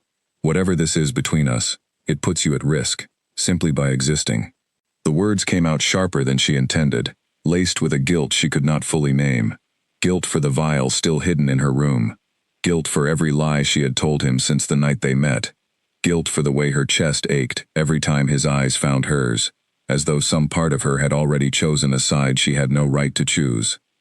Cale studied her for a long moment, and when he spoke again, his voice had gone quiet, thoughtful. "You speak as though you believe yourself dangerous to me." Lyra's breath caught. "Everyone is dangerous to someone, in the right circumstances. Perhaps." He rose from his desk and crossed the room slowly, stopping close enough that the fire between them flared brighter than ever, close enough that Lyra could see the faint shadows of exhaustion beneath his eyes, the weight of a man who carried far more responsibility than his calm exterior ever let on. "But I've learned, over 6 years of ruling this territory, to trust my instincts above almost everything else, and my instincts, when it comes to you, have never once warned me away." "Then your instincts may be wrong," Lyra whispered, and hated herself for how much truth lived inside those words. Cale reached out, slowly, giving her every chance to step back if she wished, and rested his hand gently against her cheek. The touch was nothing like the accidental brush of fingers over a cup of wine.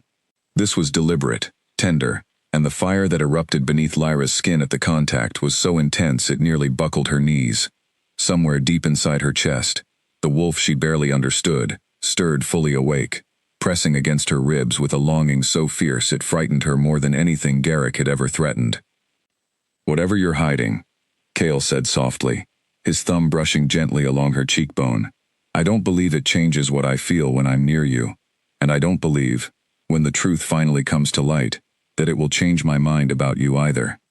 Lyra closed her eyes, torn between the desperate urge to lean into his touch and the equally desperate need to run from it, to remember exactly why she had come to this keep, and exactly what she still carried hidden beneath her mattress.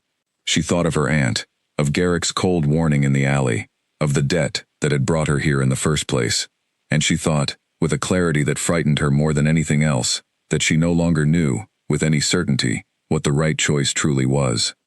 You don't know what you're saying. She whispered. "I know exactly what I'm saying." Cale's voice was steady, sure, the voice of a man who had never once doubted his own judgment, even now, even standing before a woman whose secrets he had not yet uncovered. I know that I have not felt this certain about anything in a very long time, and I intend to understand why, no matter what it costs me to find out.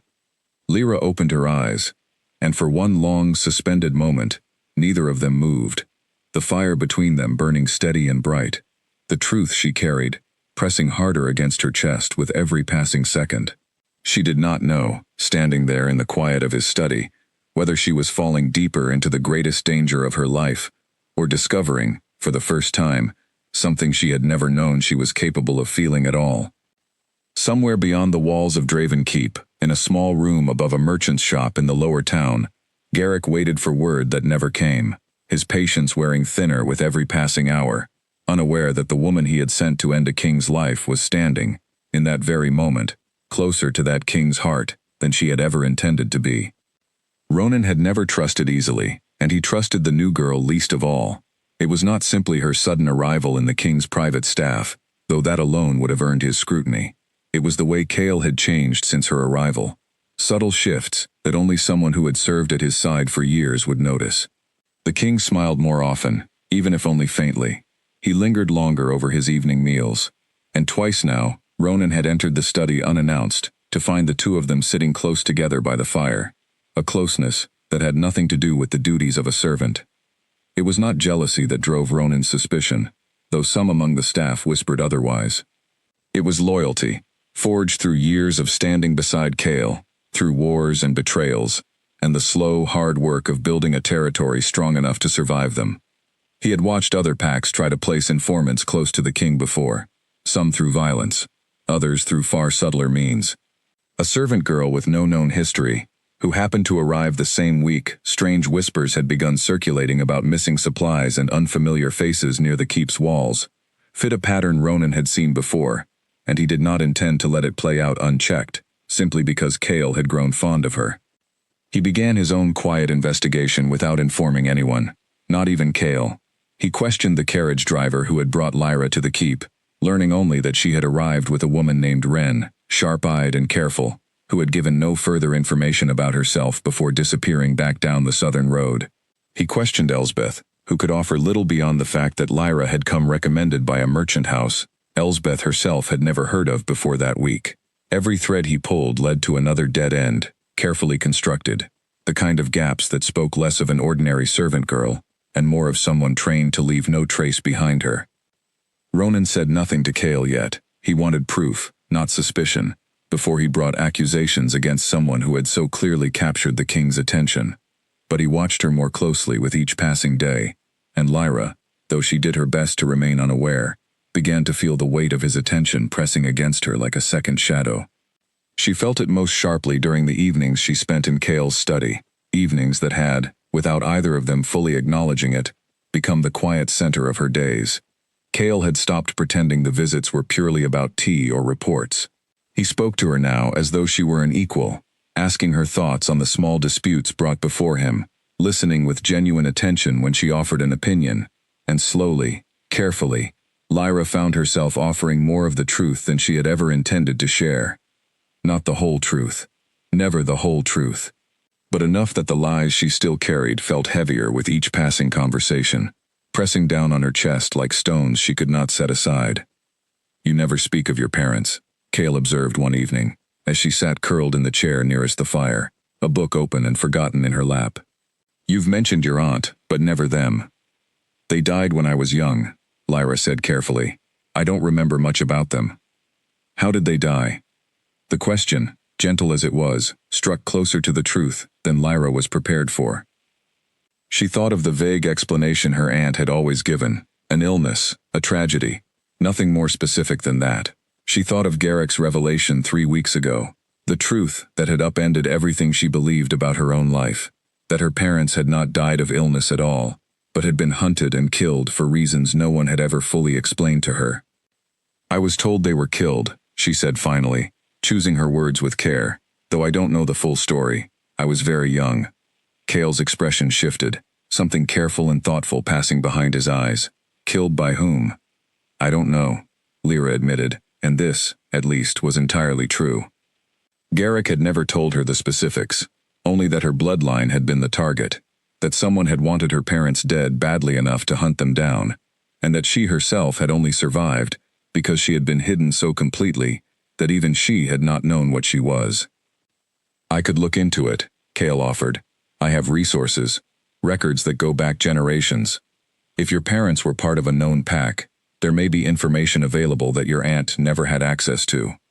The offer, kind as it was, filled Lyra with a fresh wave of dread. If Cale truly looked into her parents' history, if he uncovered the truth about the bloodline Garrick had described, about the Ashwood Pack's involvement in hiding her, the entire fragile structure of lies she had built around herself would collapse instantly. "I'd rather not," she said quickly, then softened her refusal when she saw the flicker of confusion cross his face. "It's painful, thinking about it. I've made peace with not knowing the details. I'd rather leave it undisturbed." Cale studied her for a long moment, and Lyra could see him weighing her answer, searching for the parts that did not quite fit. But he did not press further, only nodded slowly and let the subject drop, though the careful thoughtfulness in his eyes told her he had not entirely set his questions aside.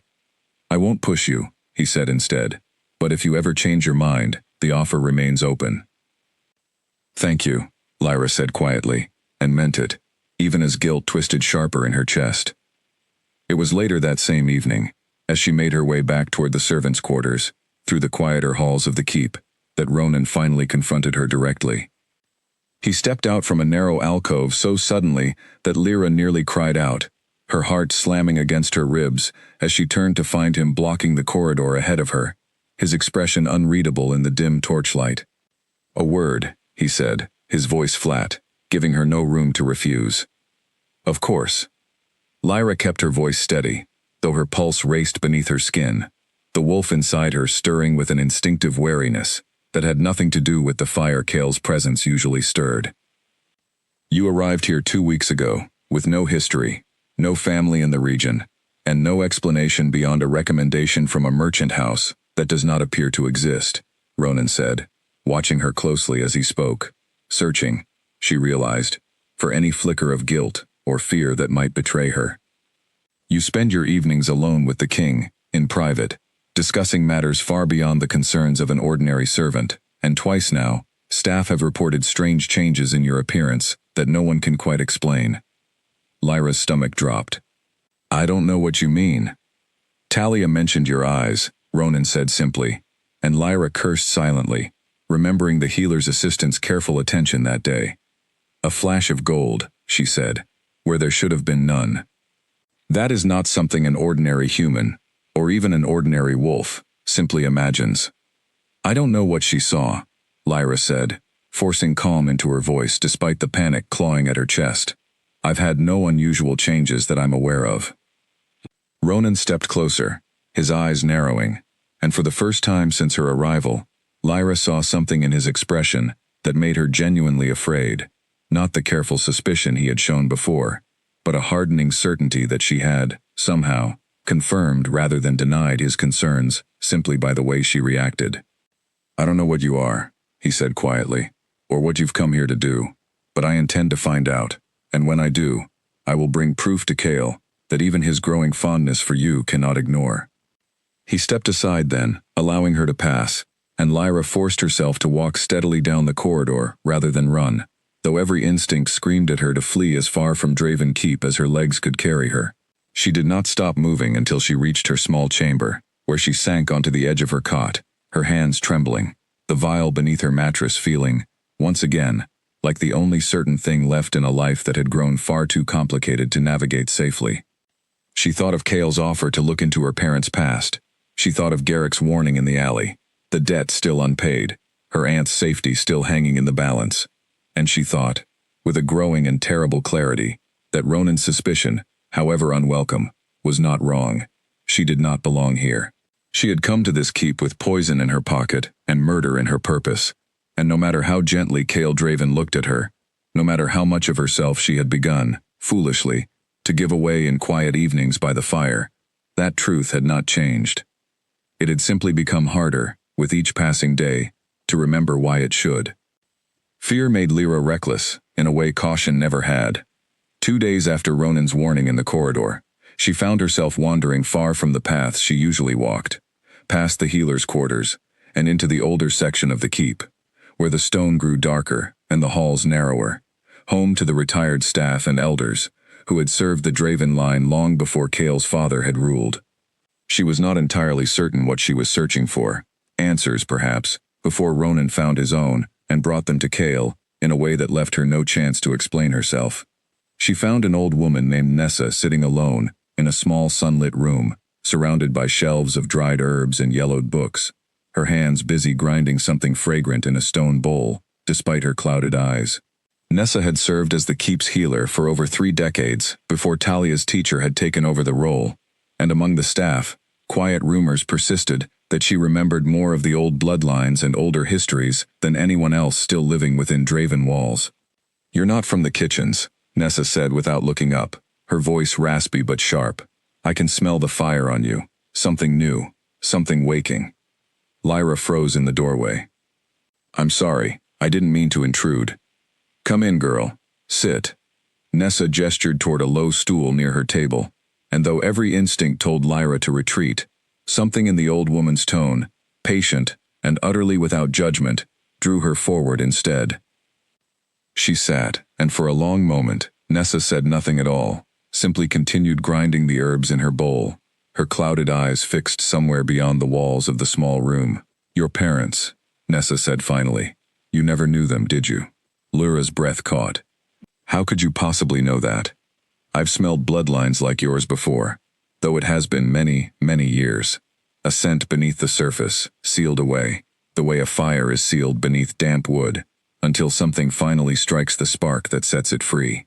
Nessa set down her bowl and turned her clouded eyes toward Lyra with unsettling precision, as though she could see far more than her clouded gaze suggested. "Tell me your family name, girl. The one from before, if you know it." "Vane," Lyra said quietly. "My parents were called Vane." Something shifted in the old woman's expression, a recognition that sent a fresh wave of dread through Lyra's chest. "Vane," Nessa repeated slowly. "I have not heard that name spoken aloud in 20 years. You knew them?" "I knew of them."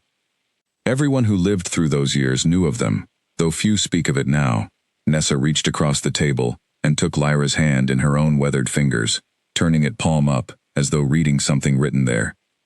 There was a bloodline, generations ago, that ran deeper and stronger than any other in the Northern Territories. Not simply wolves, but something older, tied to the land itself in ways most packs had long forgotten. The Vane bloodline was the last of it, carried through only a handful of families by the time the Great Purges began. What purges? Nessa's grip tightened slightly around her hand. There are those who feared a bloodline so powerful, who believed it threatened the balance of pack rule as it existed then. An alliance formed, generations back, to hunt that bloodline to extinction, to seal away or destroy anyone who carried it, before their power could fully awaken. Your parents were among the last who tried to survive that hunt. The room felt suddenly too small, the air too thin.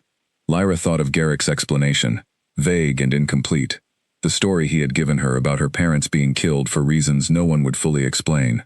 "The Ashwood pack," she said slowly, the pieces beginning to align in a way that made her stomach turn. "They told me they'd been protecting me, hiding me, all these years." Nessa's expression darkened. Protecting or containing? "There is a difference, girl, and I suspect you already sense which one is closer to the truth." Lyra thought of the seal Nessa described, of 20 years spent believing herself entirely human, of a wolf that had slept silently inside her until the moment Kale's hand had touched her own. "Someone sealed my wolf away, deliberately. A binding of that strength requires deep knowledge and deep intention," Nessa said. "It is not the kind of thing done by accident, nor done for a child's protection alone. Whoever placed that seal upon you wanted your bloodline hidden, contained, and controllable, for reasons of their own. And whoever broke it," she added, her clouded eyes narrowing thoughtfully, "did so without meaning to, which tells me the seal was never as strong as its makers believed." "Kale," Lyra whispered. "It was Kale, the night we touched hands. A true alpha's power runs deep enough to shatter even old bindings. when the bloodline beneath is strong enough to answer the call. Nessa released her hand and sat back, studying her with an expression that held both sympathy and warning in equal measure. Whatever seal was placed on you was never meant to hold forever, girl. It was meant to hold until someone with power greater than the ones who bound you happened to touch you. And now that it's broken, I doubt anyone, least of all the pack that hid you all these years, expected it to happen quite this way, or quite this soon. Lyra sat in stunned silence, the truth settling over her with a weight that made the small room feel as though it were closing in around her. The Ashwood pack had not saved her out of kindness, as Garrick had always implied. They had hidden her because of what she was, because of a bloodline they feared or wanted to control, and the debt they had used to bind her to their cause was built on a foundation far more calculated than she had ever imagined. "Why would they send me here, of all places?" she asked, half to herself. "If they knew what I was, why send me anywhere near a king strong enough to break the seal?" "Perhaps they did not know his strength would be enough," Nessa said. "Or perhaps," she added, more carefully, "they knew exactly what they were risking, and decided the risk was worth taking, if it meant removing him from power, before your bloodline had the chance to fully awaken and complicate their plans." The implication settled cold and sharp in Lyra's chest. If the Ashwood pack had known, even suspected, that proximity to Cale might break her seal, then sending her to poison him had never simply been about vengeance for Garrick's brother. It had been about controlling the outcome either way, ending Cale's life before her bloodline could fully wake, or, if the poisoning failed, ensuring she remained loyal enough to their cause that whatever power she carried would still serve their purposes rather than her own. "I need to think," Lyra said, rising unsteadily from the stool. "Thank you, Nessa, for telling me the truth." "Be careful with that truth, girl," Nessa said as Lyra reached the door. "Power like yours draws attention from more directions than you realize. The ones who hid you will not simply let you walk away now that you've woken. And the ones who fear what your bloodline could become will not simply let you live in peace either, no matter which king you choose to stand beside." Lyra left the small room with her mind racing, the weight of everything Nessa had told her settling heavier with every step she took back toward the newer wings of the keep. She thought of Garrick's cold warnings, of the debt she had believed she owed, of the family she had thought she was protecting by carrying out an assignment she now understood had never been entirely honest to begin with. And she thought of Cale, of the gentle warmth in his gray eyes, of the fire that flared beneath her skin every time he touched her, unaware, still, that his very presence had shattered a seal placed on her before she had even learned to walk. The poison in her pocket suddenly felt less like a duty and more like a betrayal, though she could no longer say, with any certainty, who exactly she would be betraying if she used it, and who she would be betraying if she did not. Garrick came to her again 3 nights later, and this time he did not wait for her in the alley behind the servants' quarters. He came directly to her door, disguised beneath a hood, slipping past the guards through some route Lyra did not want to know, and the sight of him standing in the narrow doorway of her small chamber sent ice through her veins before he had even spoken a single word. "You should not be here," she whispered, pulling him inside and closing the door quickly behind him, her heart hammering against her ribs. "If anyone sees you, if anyone sees me, it will be the least of your concerns," Garrick said, his voice low and hard, stripped of any pretense of patience. 9 days, Lyra. 9 days, and the king still sits on his throne. Do you understand how close we are to losing this window entirely? "I've tried," Lyra said, and hated how weak the words sounded even to her own ears. "It isn't as simple as slipping something into a cup. He's guarded constantly. His beta already suspects something is wrong with me. If I move too quickly, I'll be caught, and then everything falls apart. Not just the mission, but me." "Then perhaps you should have thought of that before you let yourself get comfortable in his private chambers," Garrick snapped, and something in his tone told Lyra he knew far more about her evenings by the fire than she had ever intended anyone outside the keep to learn. "Do you think I don't have eyes here, Lyra? Do you think the entire pack simply trusts you to complete this alone, without watching how you spend your days?" Lyra's stomach turned. "You've been watching me." "Of course we've been watching you. This was never a task we handed over blindly."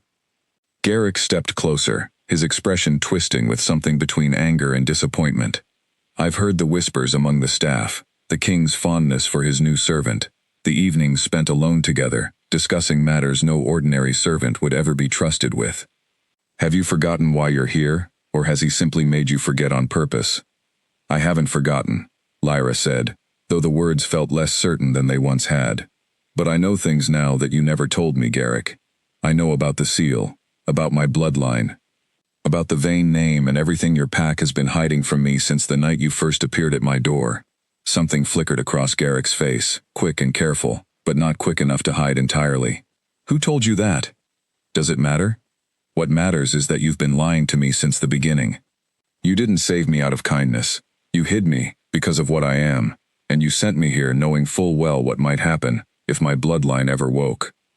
We sent you here to end a war before it could begin again, Garrick said, his voice hardening into something colder than Lyra had heard from him before. Kael Draven's territory grows stronger every year, and with it, the danger to every pack that refuses to bow beneath him, including yours, whether you claim that bloodline or not. We did what was necessary to protect the packs still standing against him. And yes, we did what was necessary to protect you as well, though I don't expect gratitude for it. Protect me, or control me, Lyra shot back, Nessa's words echoing sharp and clear in her mind. You bound my wolf before I could even understand what I was. You've been using my life as leverage for a debt I never chose to owe. That isn't protection, Garrick. That's a cage, with a kind face painted on it. For a long moment, Garrick said nothing, and in the silence, Lyra saw something she had never expected to see in his expression, a flicker of guilt, quickly buried beneath the harder mask he always wore. But when he spoke again, his voice had lost none of its edge. Whatever you believe about our reasons, the situation has not changed, he said. You will finish this mission, and you will finish it soon, or the consequences will fall not just on you, but on your aunt, whose safety has depended entirely on your compliance from the very beginning. Do not mistake my patience for weakness, Lyra. It has limits, and you are dangerously close to finding them. The threat landed exactly as intended, cold and absolute, stripping away any lingering hope Lyra had allowed herself to hold that there might be another path forward, one that did not end with poison in a cup or blood on her hands. She thought of her aunt, gentle and unsuspecting, living her quiet life 3 towns away, entirely unaware of the danger that had followed her niece into a king's private chambers.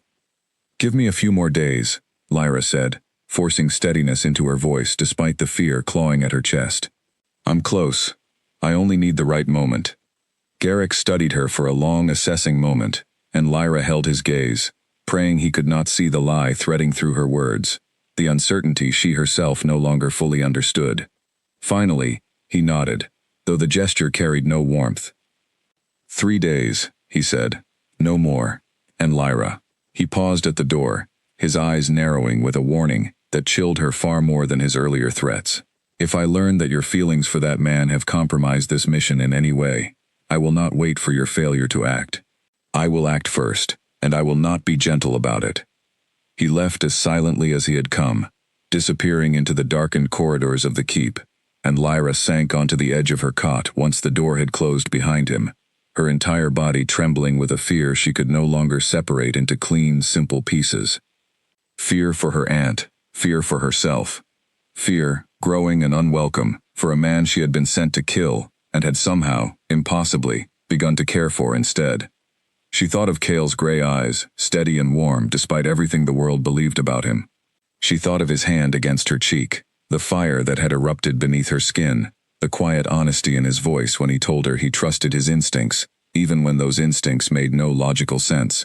She thought of Nessa's warning, that the ones who hid her would not simply let her walk away now that her bloodline had woken, and she understood, with a clarity that settled like stone in her chest, that Garrick's 3-day ultimatum was not truly about giving her more time. It was about forcing her hand before she could choose a different path entirely. She did not sleep that night. She sat awake in her small room, the vial resting in her open palm, turning it slowly beneath the thin moonlight that filtered through her narrow window, and for the first time since Garrick had appeared at her door 3 weeks ago, she allowed herself to fully consider the question she had been avoiding since the moment Kael's fingers first brushed against her own. What if she simply refused? What if she told Kael the truth, All of it, the poison, the Ashwood pack, the seal placed on her bloodline before she had ever learned to speak, and let him decide what to do with her, knowing full well he might have her executed the moment the words left her mouth. The thought terrified her more than Garrick's threats ever had, not because of the danger it posed to her own life, but because of what it would mean to finally let go of the only certainty she had carried into this keep, the belief that she was here for a purpose larger than herself, a debt that demanded payment no matter the cost. If she told Cale the truth, that certainty would shatter entirely, and she was no longer sure what would remain in its place. Somewhere beyond her window, the keep slept on, unaware of the storm building quietly within its walls, unaware that the servant girl who had once slipped through its gates with poison hidden against her ribs, now held, in that same trembling hand, a choice far more dangerous than the one she had been sent to make. 3 days, that was all the time left before everything, one way or another, would finally come apart. Ronan found the vial on the second morning after Garrick's visit, though not through any brilliance of detection, but through the simple, cruel accident of a loose floorboard, finally giving way beneath a servant's cart, being wheeled past Lyra's door. The small pouch tumbled free, its contents scattering across the corridor floor, and by the time Lyra reached the hallway, drawn by the commotion, Ronan was already crouched over the shattered pieces, a single unbroken vial, held carefully between his fingers. "This is yours," he said, rising slowly to his full height, his expression carved from stone. Lyra's entire body went cold. She had thought of 100 ways she might tell Cale the truth, had spent 2 sleepless nights weighing confession against silence, and now, in the space of a single accident, the choice had been ripped from her hands entirely. "Ronan, please, do not," he said sharply, "insult either of us by pretending this is anything other than what it appears to be." He turned the vial slowly in the morning light, studying the clear liquid within, with the practiced eye of a man who had seen enough poisons in his years of service to recognize one on sight. "You will come with me, now." He did not summon guards.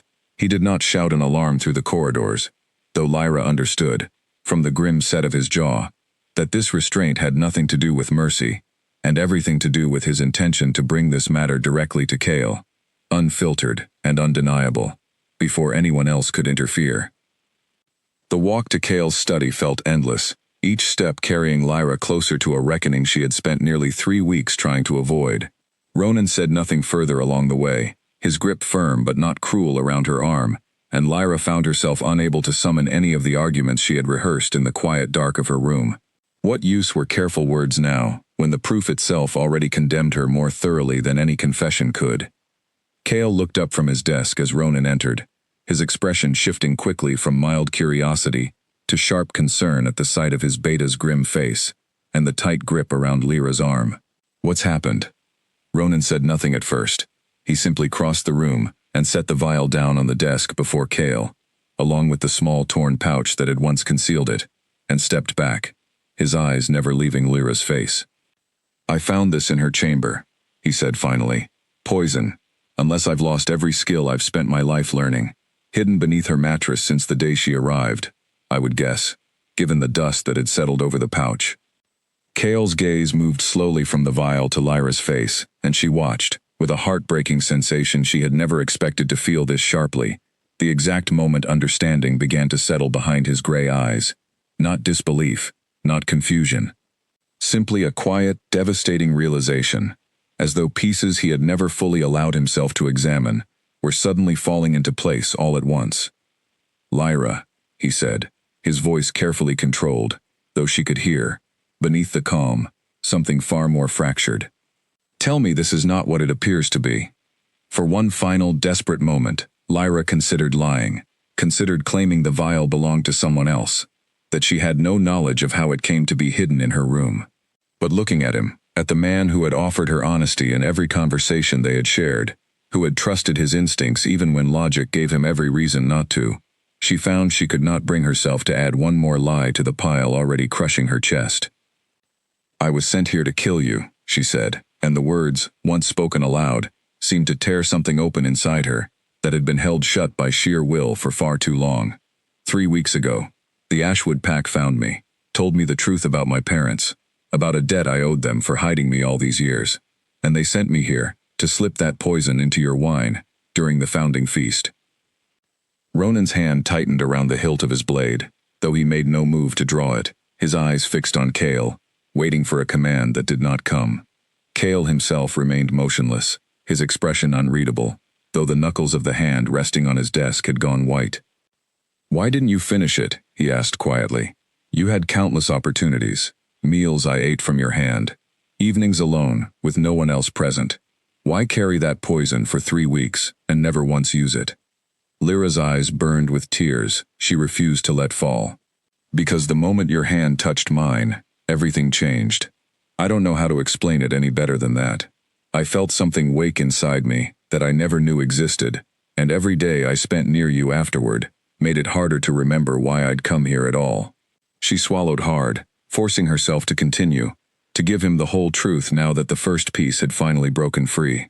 "I learned things too, about my bloodline, about a seal placed on me before I could even walk, about a pack that hid me, not to protect me, but to control what I might become.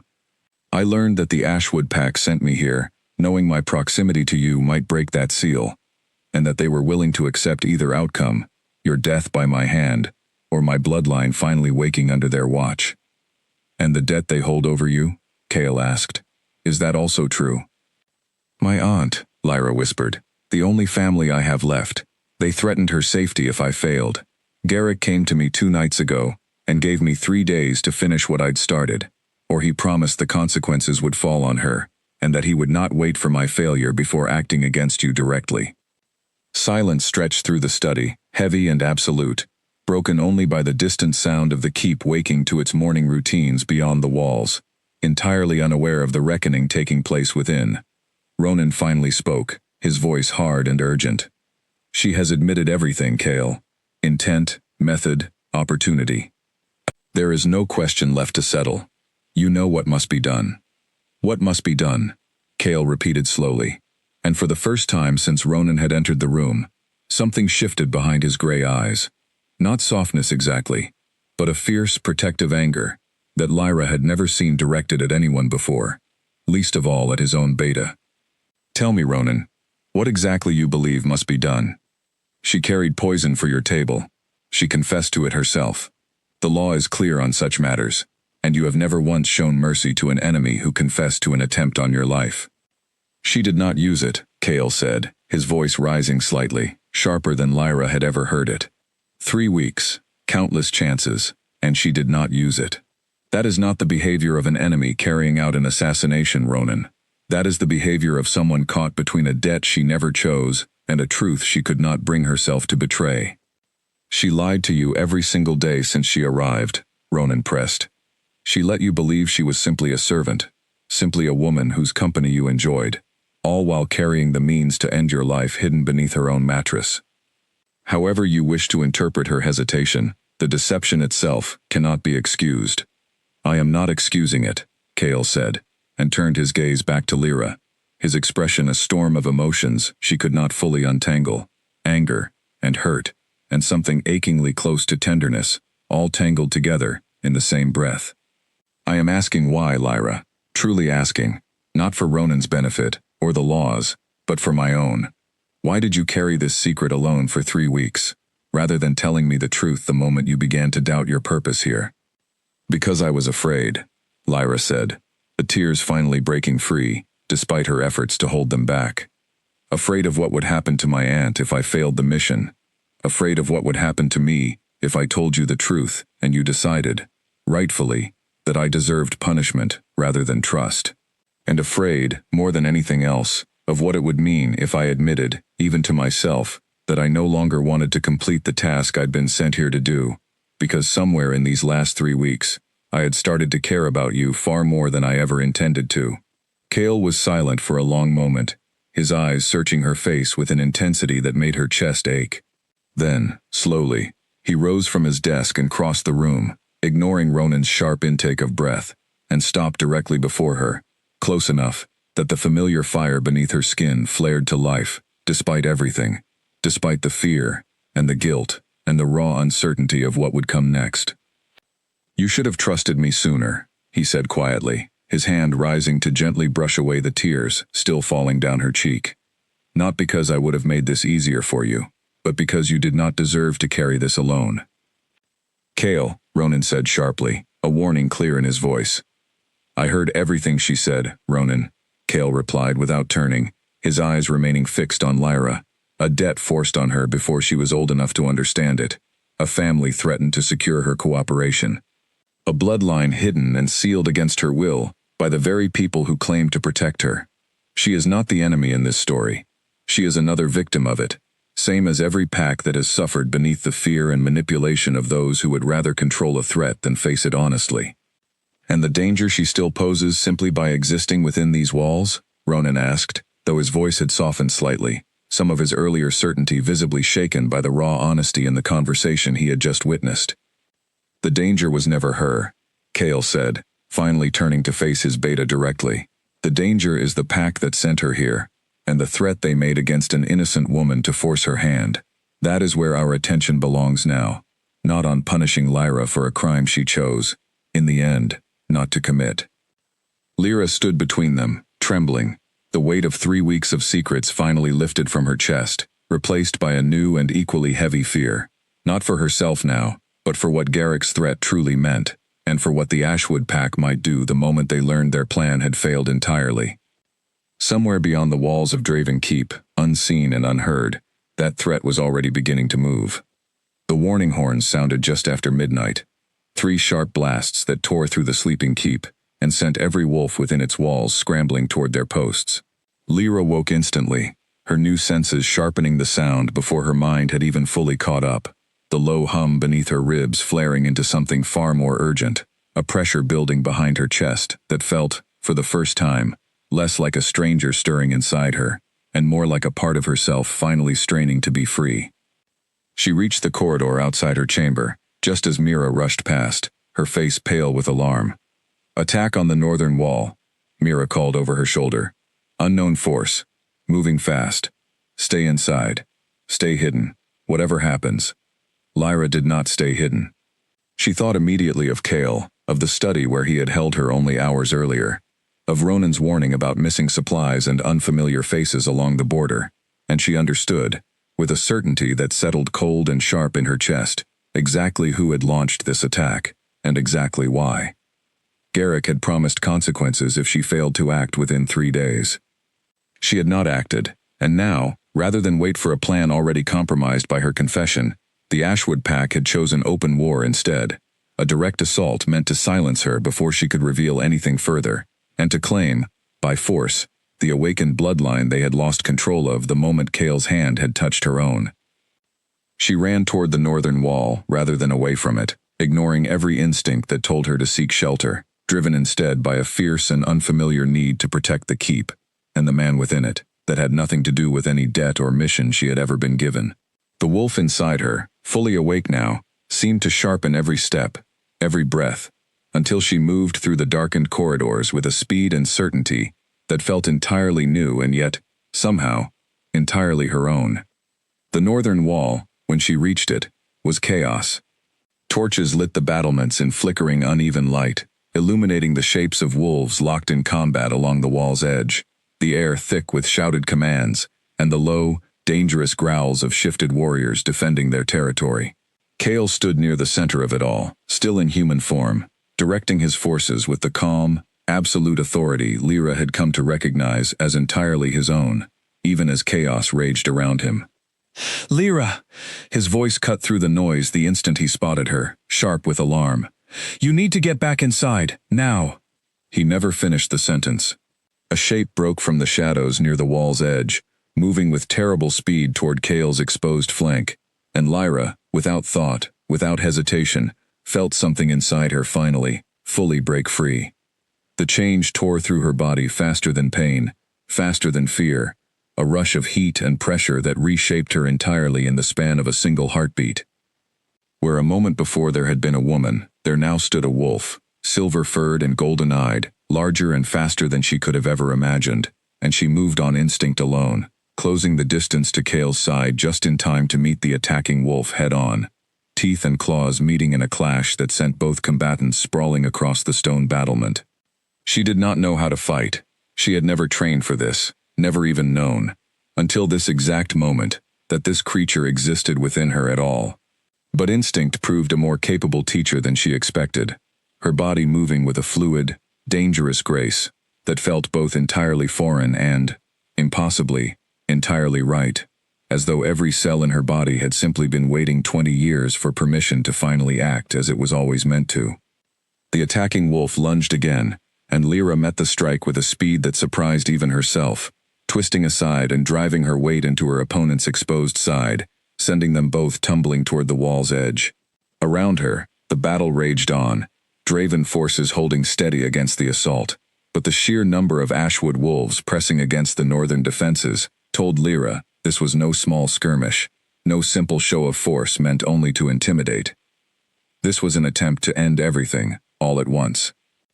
Kale fought beside her now, shifted into his own wolf form, dark and massive, and terrifyingly efficient in every movement, and Lyra found herself falling, without conscious thought, into a rhythm with him, covering the openings his attacks created, meeting threats that approached from angles he could not see. It should have felt strange, fighting alongside a man she had been sent to kill only 3 weeks earlier. Instead, it felt like the most natural thing she had ever done. A horn sounded from somewhere within the Ashwood ranks, and Lyra caught sight, through the chaos, of a familiar figure standing at the edge of the battlefield, directing the assault with cold, calculated precision. Garrick, still in human form, his eyes scanning the wall until they found her, silver-furred and unmistakable despite her changed shape. "You were never meant to fight for him," Garrick's voice carried across the battlefield, sharp with fury, and something that sounded, beneath the anger, almost like betrayal. "You were meant to end him, Lyra. Instead, you've handed your bloodline over to our greatest enemy, willingly, like a gift." Lyra did not answer. There were no words that would reach him now, not across the chaos of battle, not after everything Nessa had revealed about the true nature of the debt she had once believed she owed. Instead, she turned back to the fight, standing firm at Kale's side, as another wave of attackers surged against the wall. And for the first time since she had arrived at Draven Keep, she felt no doubt at all about where she belonged. The battle raged for hours, the northern wall holding through sheer determination, and the fierce, coordinated defense Kale's forces mounted against an enemy that had clearly planned this assault for far longer than 3 days. Lyra fought until her muscles burned, until her silver fur was matted with the marks of a dozen close encounters, driven by an instinct that felt less like violence, and more like fierce, protective love for a home she had only known for a handful of weeks, and a man she had come to care for far more deeply than she had ever intended to allow. It was near dawn when the tide finally turned. Reinforcements arrived from the eastern garrisons, alerted by riders sent the moment the attack began, and the combined force of Kale's defenders proved too much for the Ashwood assault to overcome. Garrick, seeing the battle lost, gave the order to retreat, and the remaining attackers scattered into the darkness beyond the walls, leaving behind the wounded and the fallen, and an eerie, exhausted silence that settled over the keep as the first light of dawn broke over the horizon. Lyra shifted back to her human form slowly, her body trembling with exhaustion, and found Kale already there beside her, his own wolf form receding back into the man she had come to know, his gray eyes finding hers immediately amid the wreckage of the battlefield. "You saved my life tonight," he said quietly, reaching for her hand, uncaring of the blood and dust that covered them both. "You saved mine first," Lyra whispered, "the moment you touched my hand and gave me back a part of myself I never knew I'd lost." Around them, the keep began the slow work of tending its wounded, counting its losses, and beginning to understand the scale of what had nearly happened in the dark hours before dawn. The Ashwood Pack's threat had not been idle words after all. But their assault, launched in desperation to silence a truth already spoken and reclaim a bloodline already awakened, had failed entirely, broken against the combined strength of a king who refused to abandon the woman he had come to love, and a wolf who had finally, fully, chosen exactly where she belonged. The days after the battle passed in a blur of recovery and quiet reckoning.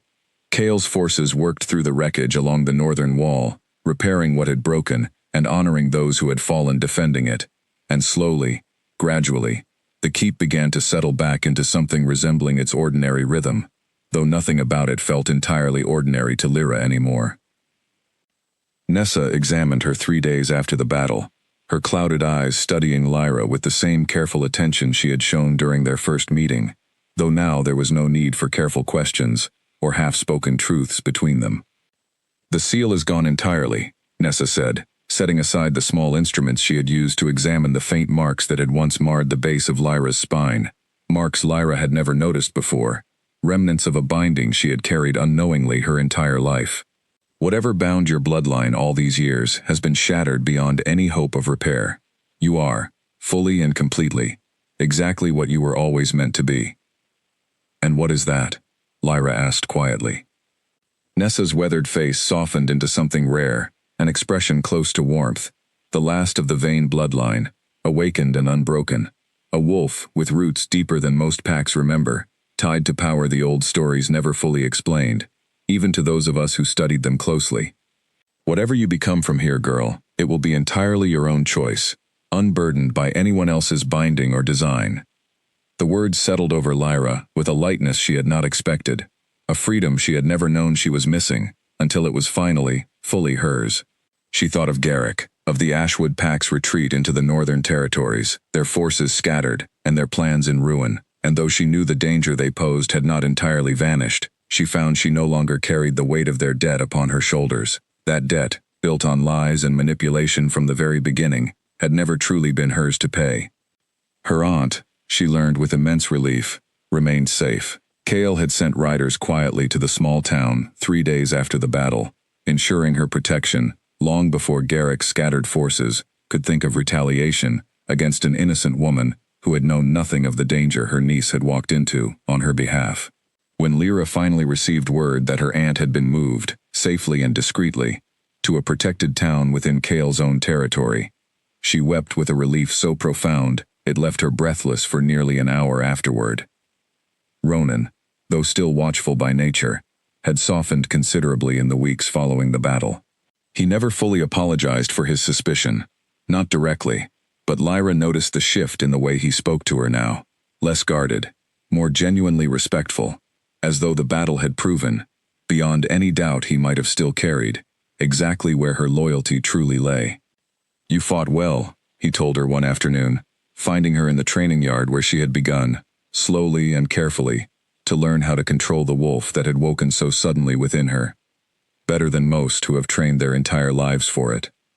"I had good reason to fight," Lyra said simply. Ronan studied her for a long moment, and something like respect passed behind his careful eyes. "Yes," he agreed.